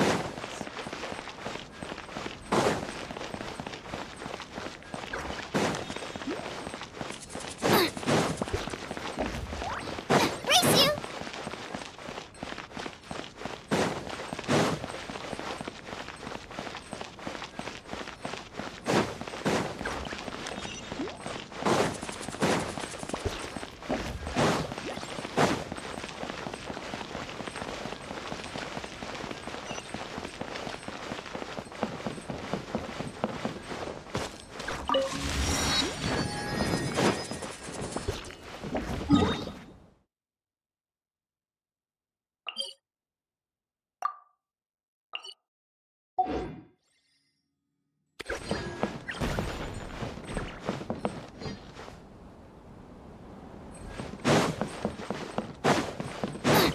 Race you!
Come and have a good look yourself.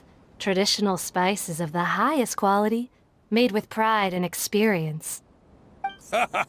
You've got a deal. I can't thank you enough for always looking after my business. Believe me, I'm not making this up. Several Eremite mercenary groups are nearly in open conflict, but does the core of 30 care? And that's not all. Did you know that... Wow! Talk about hurly-burly! This place is busy!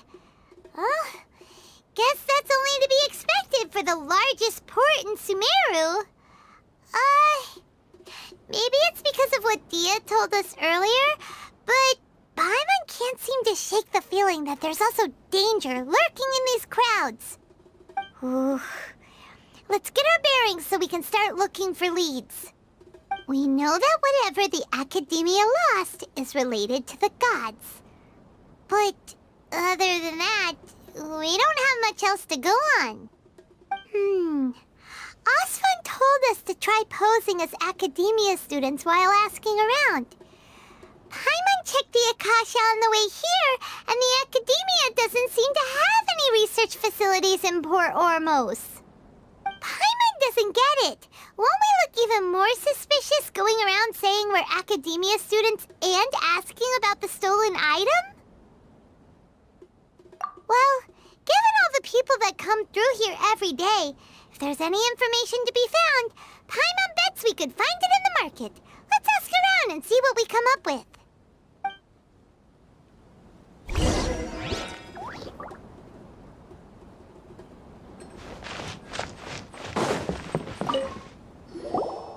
Welcome. Welcome.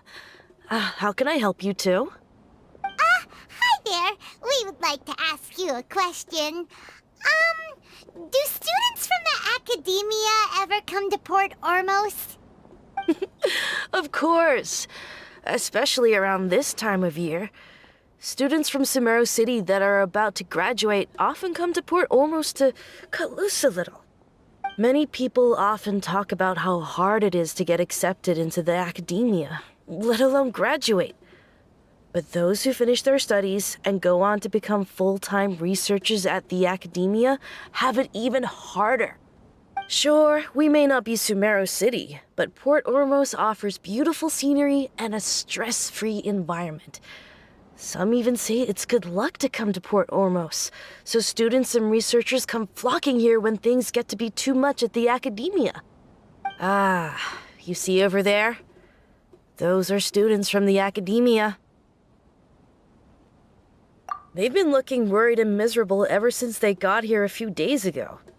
If you ask me, the life of a merchant is better. So long as the Akasha teaches us what we need, then life is good. Those students seem to be discussing something. Let's see if we can listen in.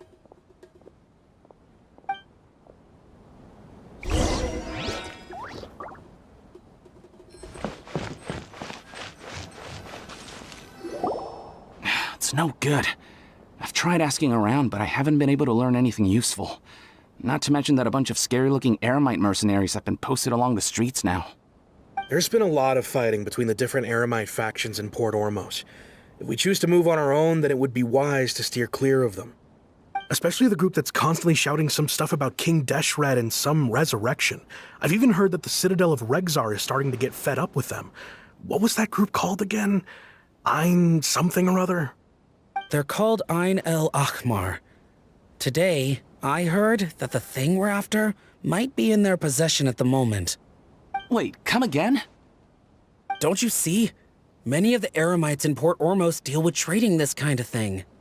They're usually pretty wary of outsiders, but not so with students of the academia. It's because the kind of goods that students are looking for aren't the kind of goods that Eremites are after. As long as they know you're a student, then deals can be made. I've heard that Ein El Hakmar likes to set up shop at the Jafar Tavern. Supposedly, if you're willing to part with 500,000 Mora, they'll give you info on anything. Wait, did you say 500,000? If information alone costs that much, then how could we ever afford to buy what we're looking for? I guess we might as well give up on trying to graduate this way. I wouldn't worry too much. Our field of research is very niche. Who else could possibly be after that kind of shady knowledge? I bet it's practically worthless to anyone aside from us. Well, I guess that makes sense. Then the only thing left for us now is to find a way in.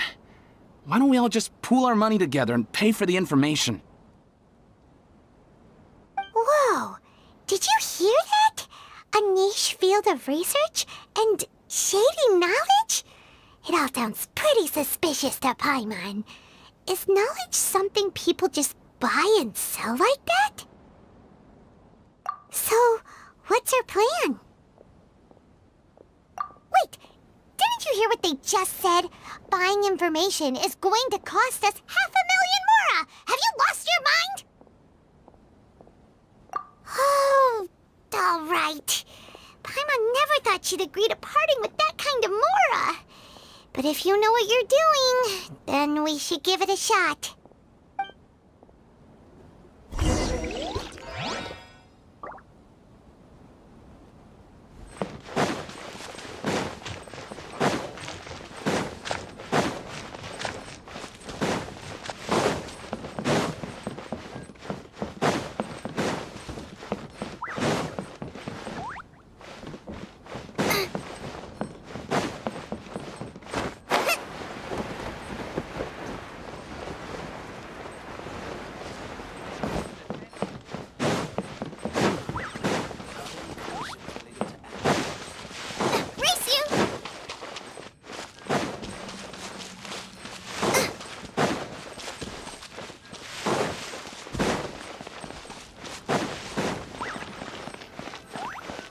This is the place we heard those students talking about.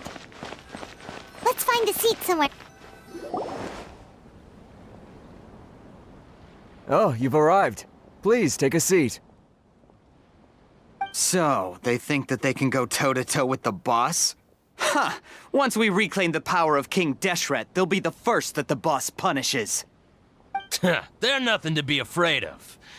Our main rival now is the Caracal Battalion. They've also amassed a significant amount of Mora this time, so we mustn't underestimate them. How can the Caracal Battalion compete with the boss when they're nothing but a bunch of money-grubbing opportunists out for a quick Mora? Yeah, With Boss's fervent devotion, he'll be able to use this power to bring our god back this time. Huh. All these guys talk about is King Deshret, so they're probably the ones we're looking for. Greater Lord Ruka Devata. That traitor and her followers must not be spared. The day will come when King Deshret exacts vengeance on Sumeru, and all of them shall be punished. Yeah, Paimon was wondering what they meant too. We should ask about that if we get the chance later.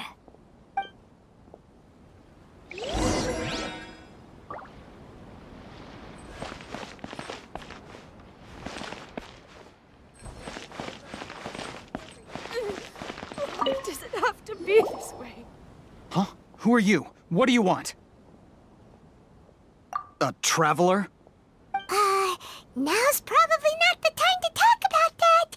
Didn't the students say Eremites are wary of outsiders? A student? What's a student from Sumeru City doing in Port Ormos?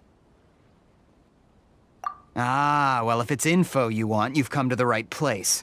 The question is, can you afford it? Oh, Paimon can't stand to see so much more go. But there's no other choice right now. Here, this is the merchant's address. Whatever you're looking for, you'll find it there. Hmm? Well, what are you waiting for? Oh, that's right! We heard you mention King Deshret just now. We're actually interested to know more because we're, archaeology students! Fine. Since you've already handed over the Mora, I guess I can throw in a little extra info. As you can see, members of Ain al-Ahmar are devout believers of King Deshret. Years ago, King Deshret founded the great desert nation that was our homeland. It was an advanced civilization, far beyond anything you'll see in present-day Sumeru. King Deshret was the rightful god of wisdom, but he was betrayed by a companion he trusted. She even stripped him of his title, God of Wisdom. So, you mean the traitor was... Greater Lord Ruka Devata, yes. That shameless wretch destroyed King Deshret's civilization, and our ancestors were forced to flee to this land where we were made to suffer the tyranny of our enemies. Furthermore, she conspired with the Academia to cover up the truth of her actions, and create the merciful and benevolent facade for which she is now known. Ugh, just thinking about it sickens me. But the story doesn't end there, oh no. King Deshret isn't truly dead. The voice of the Oracle has been heard in the desert, prophesying his resurrection. Mark my words, our god shall return. And when that day comes, all followers of the traitor and all the desert dwellers who have forgotten their true god will suffer retribution together. If what I'm saying makes you shiver with fear, it might not be too late for you to become a believer of King Deshret.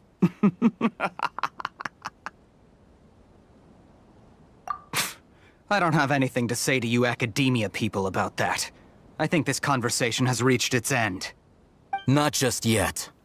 This man is a fraud. Huh? You again? Deranged Academia lunatic. Yes, it's me again. I already warned you that if you weren't willing to sit and discuss things with me, I'd take measures to make things uncomfortable for you. Listen to me. That address he gave you is fake. Or at least, you won't find a merchant waiting for you there. This group has been boasting all around that they can provide information on a certain item as a means of luring people into their territory. Once you show up, they keep up the act until they have hard evidence that you want to purchase said item. Then they use that to squeeze you for all the Mora you're worth. Hey! Shut it, Alhaitham! What are you playing at, trying to ruin our business like this, hmm? I told you the other day. I wish to discuss my terms with your boss. Ha! The boss made it perfectly clear that he won't negotiate with you. Yes, and in no uncertain terms. But that was then. It does not preclude him from changing his mind in the future. I'm warning you. Don't push us, or this could get ugly. We don't usually get rough with people from the Academia because it just complicates things. For a lunatic like you, though, we might just have to make an exception. If you're suggesting that we escalate this from a verbal exchange to a physical one, I accept. After all, even the Archons used war to negotiate the ownership of Tevat. If, on the other hand, we can't agree on any means of negotiation at all, then I'm afraid my next course of action will sting a little more than the mere falling through of a few business deals. I will jeopardize the Eremite's reputation, which I know you value above all else. I am quite confident that if I began to take such action, your boss would willingly approach me himself. However, I fear that by then, some things will have happened that cannot be undone. Also, a word of advice. I suggest you tell your boss exactly what happened here today. Otherwise, he might blame you for not telling him in the future. What did you say? Consider this. Have I ever failed to follow through on my word in the past? This guy is really out of his mind. Okay then. If you really have a death wish, let's meet a week from today. The pier in front of the Pharos Lighthouse, 4 o'clock in the afternoon, sharp. Don't expect us to hold back. Not so fast. First, you return the 500,000 mora to them.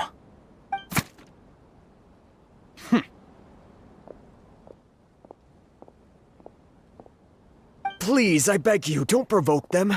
We can't afford any trouble with this crowd. They haven't even paid for their food yet. Ah, Mr. Iman. There appears to be fewer staff in the restaurant recently. This wouldn't happen to be because they're all busy spreading the word to the students, would it? Well... Someone who chooses to do business with a group like that really can't afford to get so flustered the instant someone confronts them about it. Consider the meal compensation for our silence. I'd say you're getting an excellent deal. Whoa, did you see that? He not only got us our Mora back, but sent the Emirites running too! Plus, he seems to know a lot about what's going on around here. Let's catch up with him and ask some questions. He went that way! After him! Got it. Oh, so then what happened next?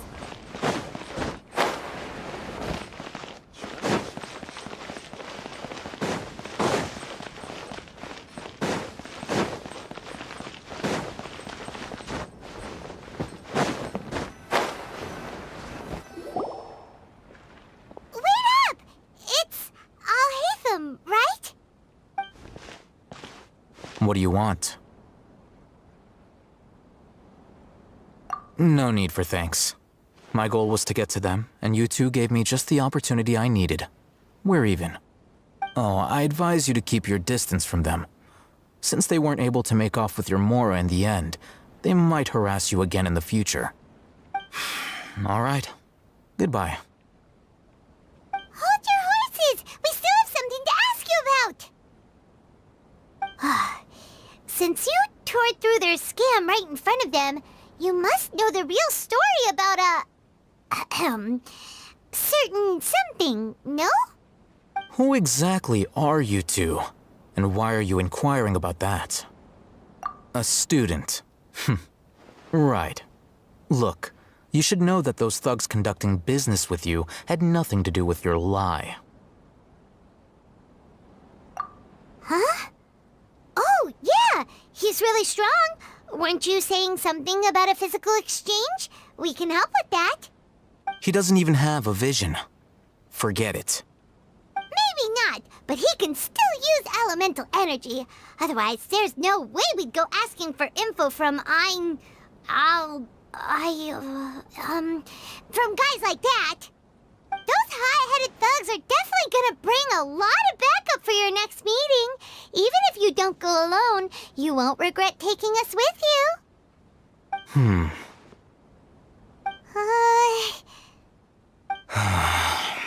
All right. I accept. Got a pen and paper?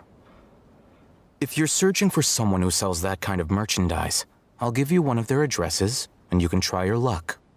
We'll reconvene at the appointed time by the pier. It doesn't matter if you show up or not. So, since you were happy to give us this merchant's information, does that mean you can tell us exactly what we're after? You were willing to part with 500,000 mora for something and you didn't even know what it was? Okay. Well, if you truly are as skilled as you claim, then you can beat the answer out of them when they become hostile. Look, if you've been making inquiries, then you have to know something by now. Tell me what you know so far, so I don't waste time repeating information. We know it's connected to the academia somehow, and that not only do the Eremites deal in it, but some students want to get a hold of it too. What else? You know almost everything there is to know, but you're unable to compile this information because you've never seen the object before. This is what you've been looking for. Huh? Paimon can't tell what it is. It looks like some kind of ornament. This is a knowledge capsule. To put it simply, it's a vessel that can store a fixed quantity of canned knowledge. It's like a miniature Akasha. Anyone who links it to their personal Akasha terminal instantly becomes privy to its contents. Correct. Anyone. Unlike the Akasha, which heavily regulates who can access what information, knowledge capsules confer their contents without any requisites. That's amazing! It's essentially a convenient and harmless vestibule for knowledge. Unfortunately, it's illegal in Sumeru to privately possess or trade them. They were created as a means for scholars to transfer knowledge gained from Irminsul into the Akasha, and are intended to be destroyed immediately after use. But despite strict regulations, some of these knowledge capsules will always escape destruction. After all, there will always be those in this world who are dissatisfied with life as designed for them by the Akasha and wish to change their fate. Over the past century, a wide variety of canned knowledge has been leaked from the academia. Now, in Port Ormos, the valuable ones are a means to mora for the Eremites. Meanwhile, those which the Eremites deem to be useless to them occasionally prove useful to the common citizens and hapless academia students. Well, I think that about sums it up. Oh, so that's your true objective. With our current arrangement, I don't believe I can offer an answer. You're still resolved. Fine. Let's talk somewhere with fewer people.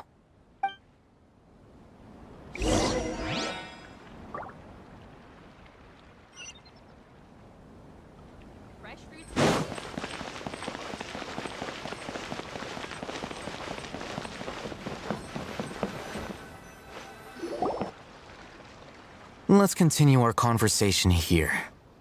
If you wish to learn more about the knowledge capsule that the Academia lost, then you must help me with something.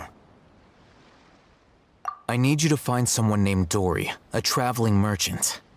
Unlike the peddlers who hawk inferior knowledge capsules, she often has quality goods in stock. Some say that as long as there is profit to be made, there is nothing she won't dare to sell. She's guarded against people from the Academia because most of her wares don't comply with Academia regulations. I think she blacklisted me. I met with her informant, but it soon became clear that they had no intention of letting me get any further. Become one of Dory's customers and earn her trust. This is my condition for further collaboration. Why do you want us to meet with her? Until you complete this task, you don't have question privileges. Fine. So how do we go about doing this? You two are Outlanders who haven't been here for long, so Dory should view you as safe clients. I'll give you the informant's address and their contact password. Beyond the password, though, I have no way of knowing what other tricks she might have up her sleeve. You'll have to improvise. This is kind of nerve-wracking. The true challenge begins after you meet her. She has a keen nose for mora and a shrewd eye for wares, and she only likes customers who she deems to have good taste. I'll prepare some funds for you. Buy her highest quality wares and earn her approval. But we only just saw a knowledge capsule for the first time. We don't know how to tell which ones are good and which ones are bad? Is that something we can learn quickly? That's true. Have you two heard of elemental sight? Oh? That's a surprise. Guess I'll have to hold you in higher regard. Anyway, that ability should resolve your issue.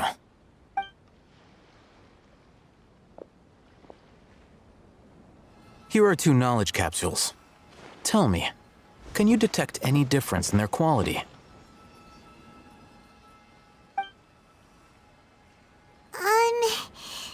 They look the same to Paimon. Try inspecting them with elemental sight. How'd it go? Did you see anything? Rumor has it that higher quality knowledge capsules generally appear brighter when viewed through elemental sight. That's because knowledge originates from Irminsul, the root of Dendro power itself. The more powerful the knowledge, the richer it is in Dendro energy. However, some canned knowledge with a high concentration of elemental energy is of little use in contemporary times, so those capsules are of little value. Using elemental sight is merely a stopgap measure, but it should suffice for earning Dory's trust. That sounds pretty impressive. Here's a sheet with the informant's location and contact password, and here is the mora for purchasing canned knowledge. Don't be cheap. You'll need to spend to catch Dory's eye. If there's any mora left over, just keep it. Oh, and be sure to exercise some caution. There have been Matra present in Port Ormos lately. Your efforts will be for naught if they catch you. Matra? They belong to the Academia's regulatory body. They also handle cases of illegal canned knowledge transactions. Like I said, the Academia has banned both their trade and possession. The Matra are razor sharp. You're in for nothing good if they lock their sights onto you. If you two want to back out, now's the time. Okay, then we have a deal. If you succeed in your dealings with Dory, come find me at the Wikela Funduk. We'll have an open discussion then. Looking at what Al-Haytham wrote, Dory's informant is a trader near Old Ormos. Let's follow these instructions and try to get in contact with him.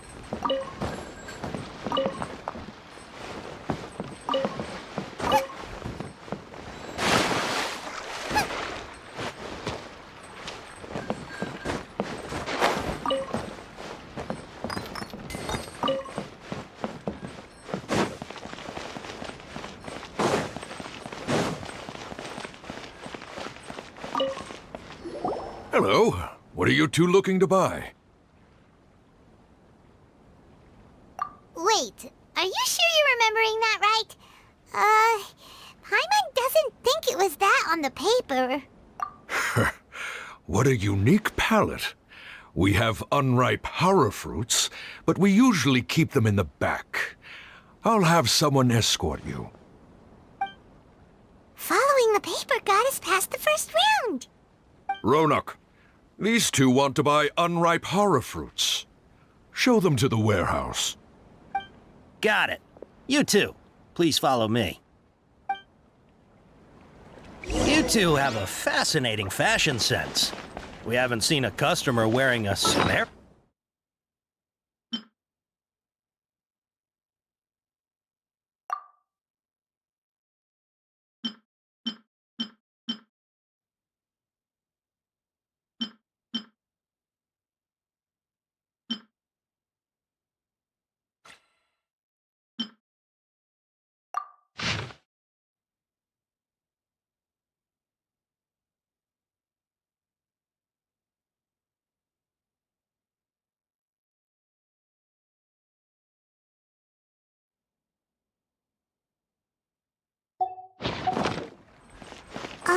Hold on. Let me think. Sumeru Rose means common merch.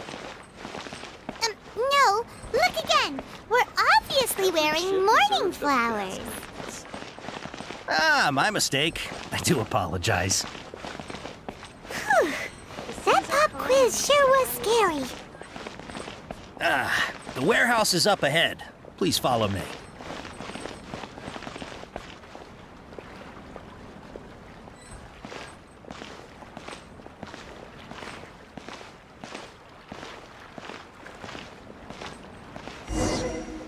Before I retrieve your products, I need to confirm a few things. Please forgive me, but we may not have sufficient stock for you today. Earlier, many of our hara fruits were taken by mice. Thanks. If better goods come in, you'll be the first to know. You look like you have some skill. Why don't I pick out some fruits that'll make you dizzy?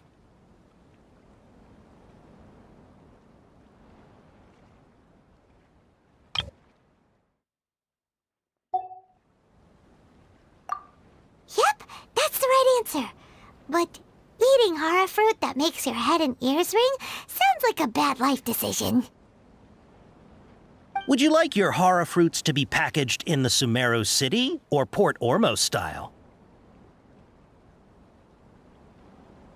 Wow, you two sure are generous customers. We'll be sure to package your products beautifully. Okay, everything has been confirmed. Miss Dory is waiting for you up at... Shoot! It's the Matra! Run! What? The matcha? Where? I'll hate them said we're done for if they catch us. We gotta get out of here. We don't know this area, so let's follow that informant. Delicious food, freshly made and served.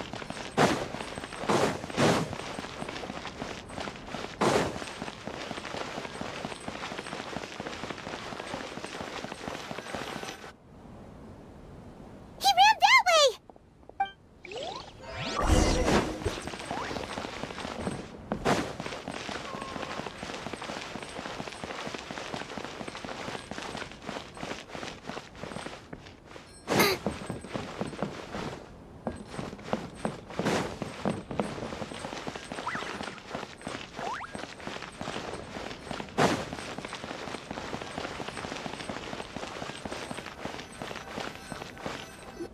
Look, he's over there.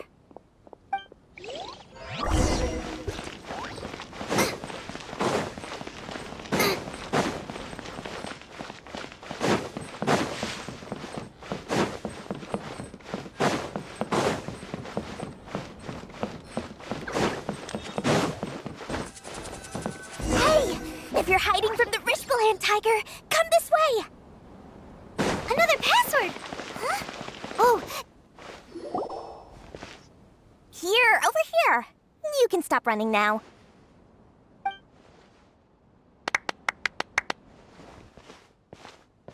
So you were the one who was calling out to us just now.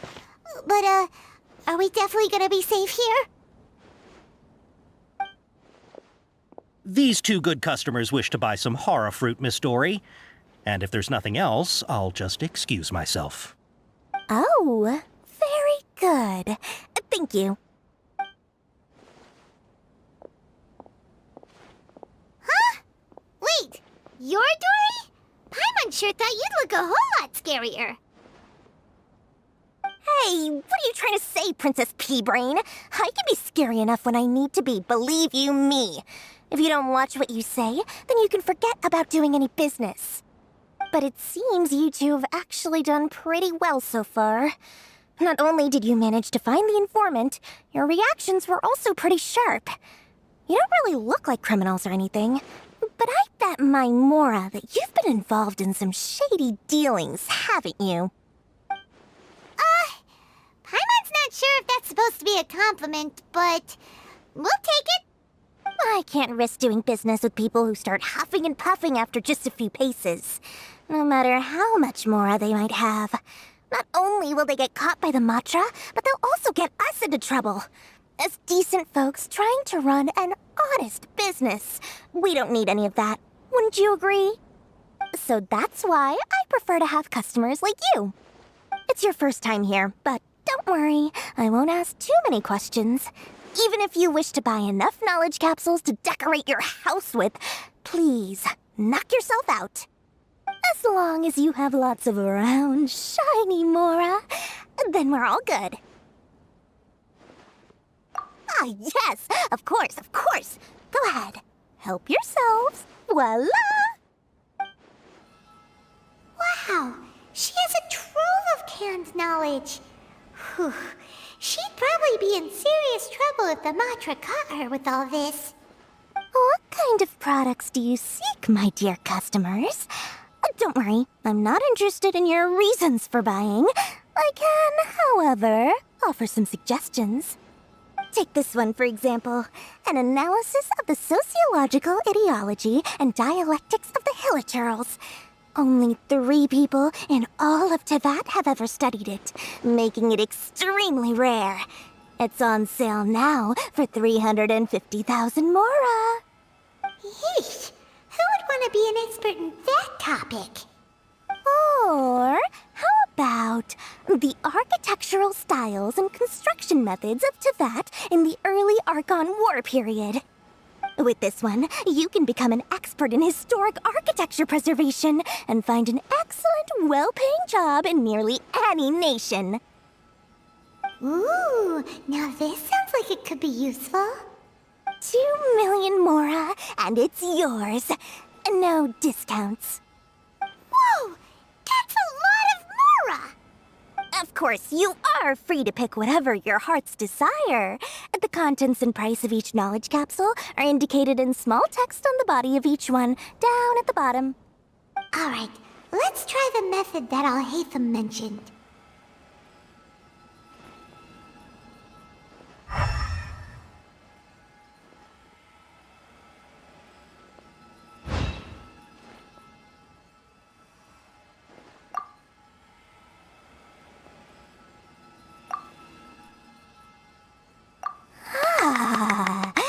You've really got a good head on your shoulders, and quite the eye for quality.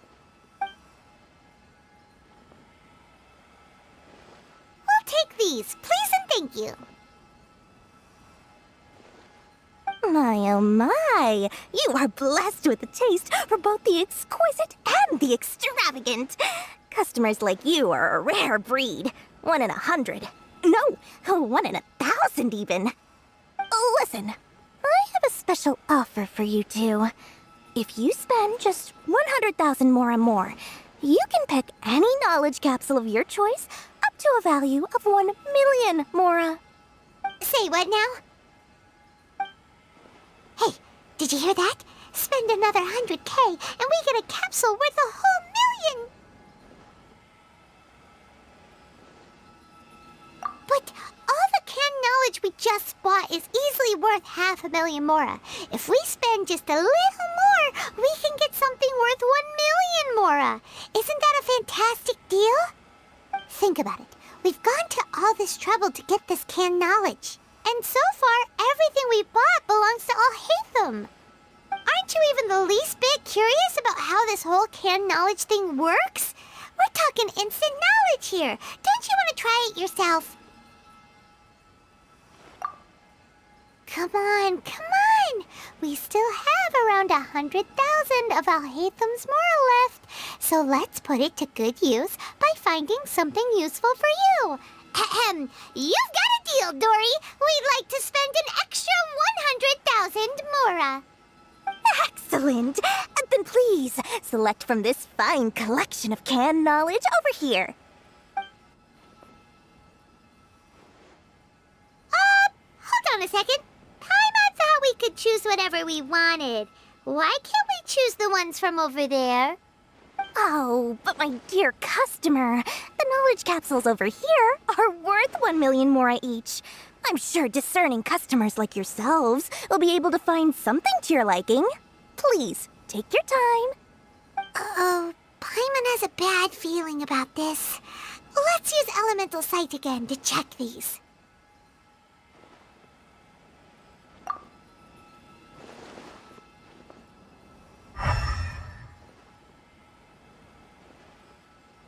So, what did you see? So, they're all worth about the same amount?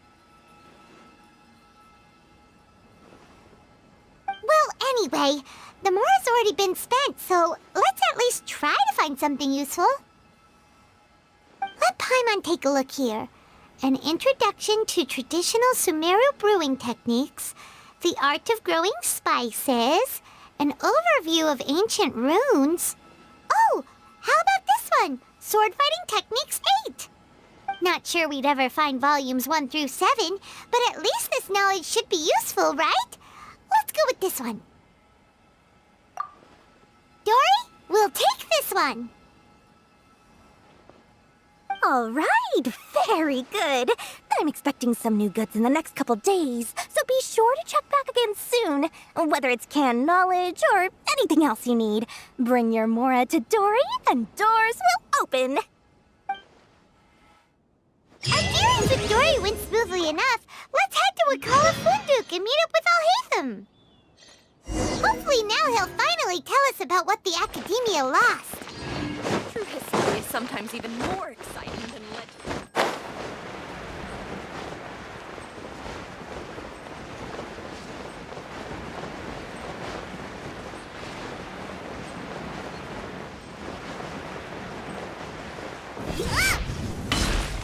Ha, you two made it. And from the looks on your faces, you were successful. Whoa, there's so many people from the Academia here. Why would you pick this place as our meetup spot? Well, Wakela Funduk is under the Academia's control, so naturally the Academia has people working here. I came to Port Ormos under the pretense of conducting official business. You're a pretty daring guy. Relax. No one here is interested in anything we say, and the Matcher won't come here.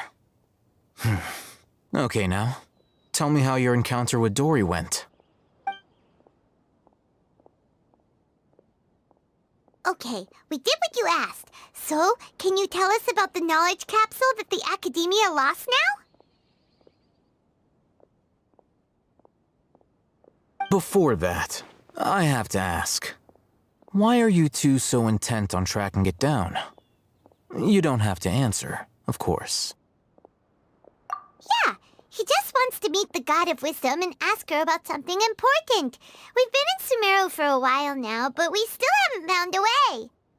When we heard that the Academia had lost something that might be related to the gods, we came here in case it turned out to be our lucky break.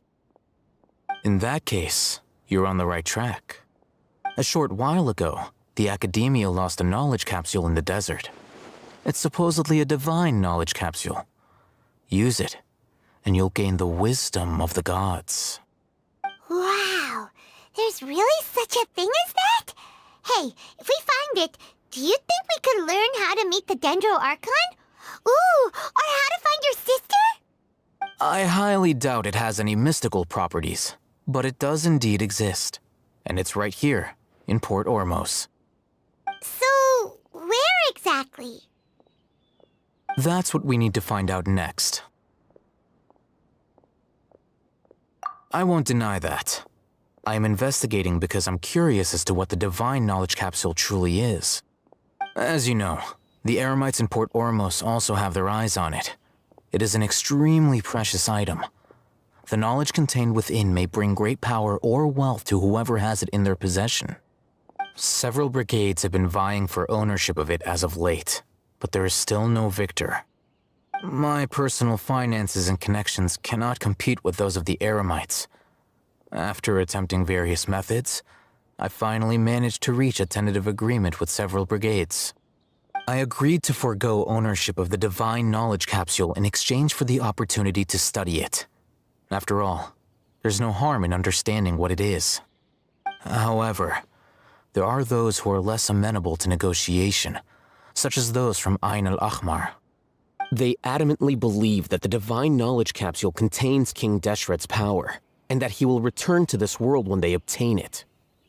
They refuse to let anyone from the Academia tarnish their deity's soul. So you kept hounding them because they refused to cooperate with you? Yes. Ain al-Ahmar isn't exactly wealthy, but its members are determined to get that capsule by any means necessary. To that end, they've resorted to many methods more foul than fair in order to amass sufficient funds. So, I've been sabotaging their business to force them into negotiating with me. The Divine Knowledge Capsule should be up for a secret auction within the next few days. Each brigade will place their own bid, and the prize will be covertly given to the winner. To ensure the capsule's security and to evade the Matra's notice, the winning brigade will not publicly disclose their victory. Unless I know whose hands the Divine Knowledge Capsule ends up in, my agreements with them will fall through. Dory is the most reliable source of information, but that avenue was previously closed to me. With you on board now, the situation is different. In other words, you wanted us to befriend Dory so you could find out where the Divine Knowledge Capsule is. Yes, you can say that. But this arrangement harms none of us. The day after tomorrow, go back to Dory and try to purchase information on the Divine Knowledge Capsule's whereabouts. If she has no information, wait 2 days and approach her again. If I get the opportunity to study the Divine Knowledge Capsule, I will relay my findings to you. Will that suffice as compensation? Okay, then we'll meet up in 2 days. Alhaitham, before you go, we actually bought a knowledge capsule for ourselves, but we're not sure how to use it. You two want to try using a knowledge capsule? Sure, I can teach you. Doing so right under the Academia's nose is a bit problematic, though. What do you say we head to the outskirts of town?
All right, this place works. Show me the capsule you purchased. Here. Sword Fighting Techniques 8. Huh. A combat class knowledge capsule. This class is something of a rare find these days, since most have been taken by the Eremites to augment their battle capabilities. Really? Ah, yeah, what a great buy! If you want to determine the efficacy of this capsule, I can evaluate your combat ability. However, effects will likely be minimal if you already possess a high amount of strength.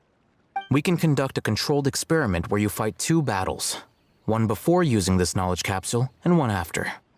While you fight, we can use an Akasha terminal to monitor your various physical parameters. There may be variances in your physical strength between the 2 tests, as well as a disparity in your opponent's abilities. But don't worry, I'll run statistical analyses afterward to mitigate any confounding effects. Wow! Alhaitham! You must have been one of those guys at the Academia who got top grades on everything. Paimon's curious about something, though. You definitely weren't one of those students who needed canned knowledge to graduate from the Academia, right?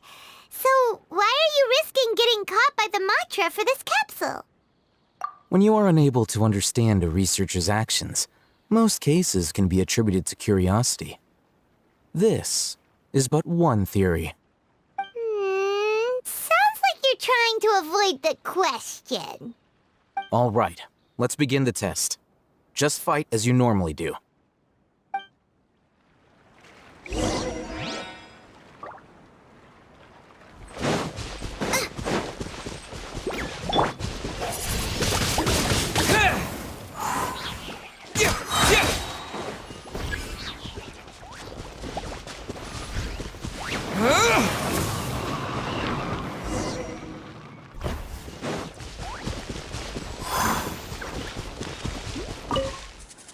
All right.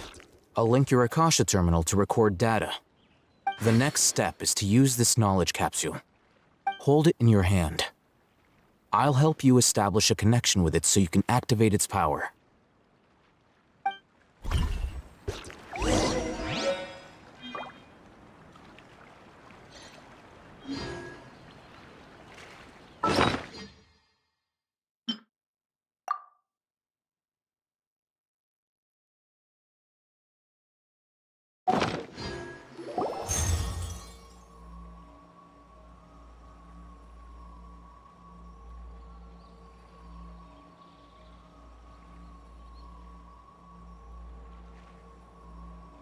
Hey, how are you feeling?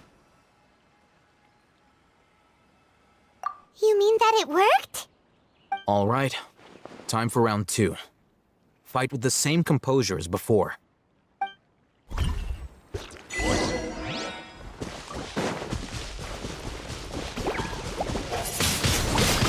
Windblade!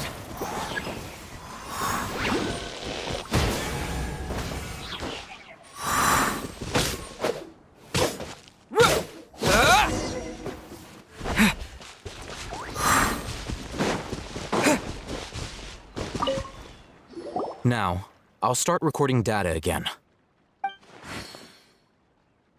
Oh, Hatham, how's it going? Well, the knowledge capsule you purchased did improve his combat capability. During the second fight, his overall fighting performance increased by 0.073%. Wait, how much?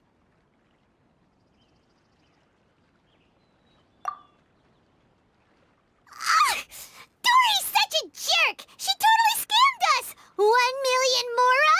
This thing isn't worth a tenth of that amount! Of course, this could be because he is so powerful that the capsule's contents were unable to produce a substantial increase. At the very least, this test allowed me to gain more insight into you two. Our deal seems increasingly worth my investment. I'm heading back to Akela Funduk. I await your response in 2 days' time. This is Mora for when you ask Dory for information. Pay her as much as she requests.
Come on, let's get moving.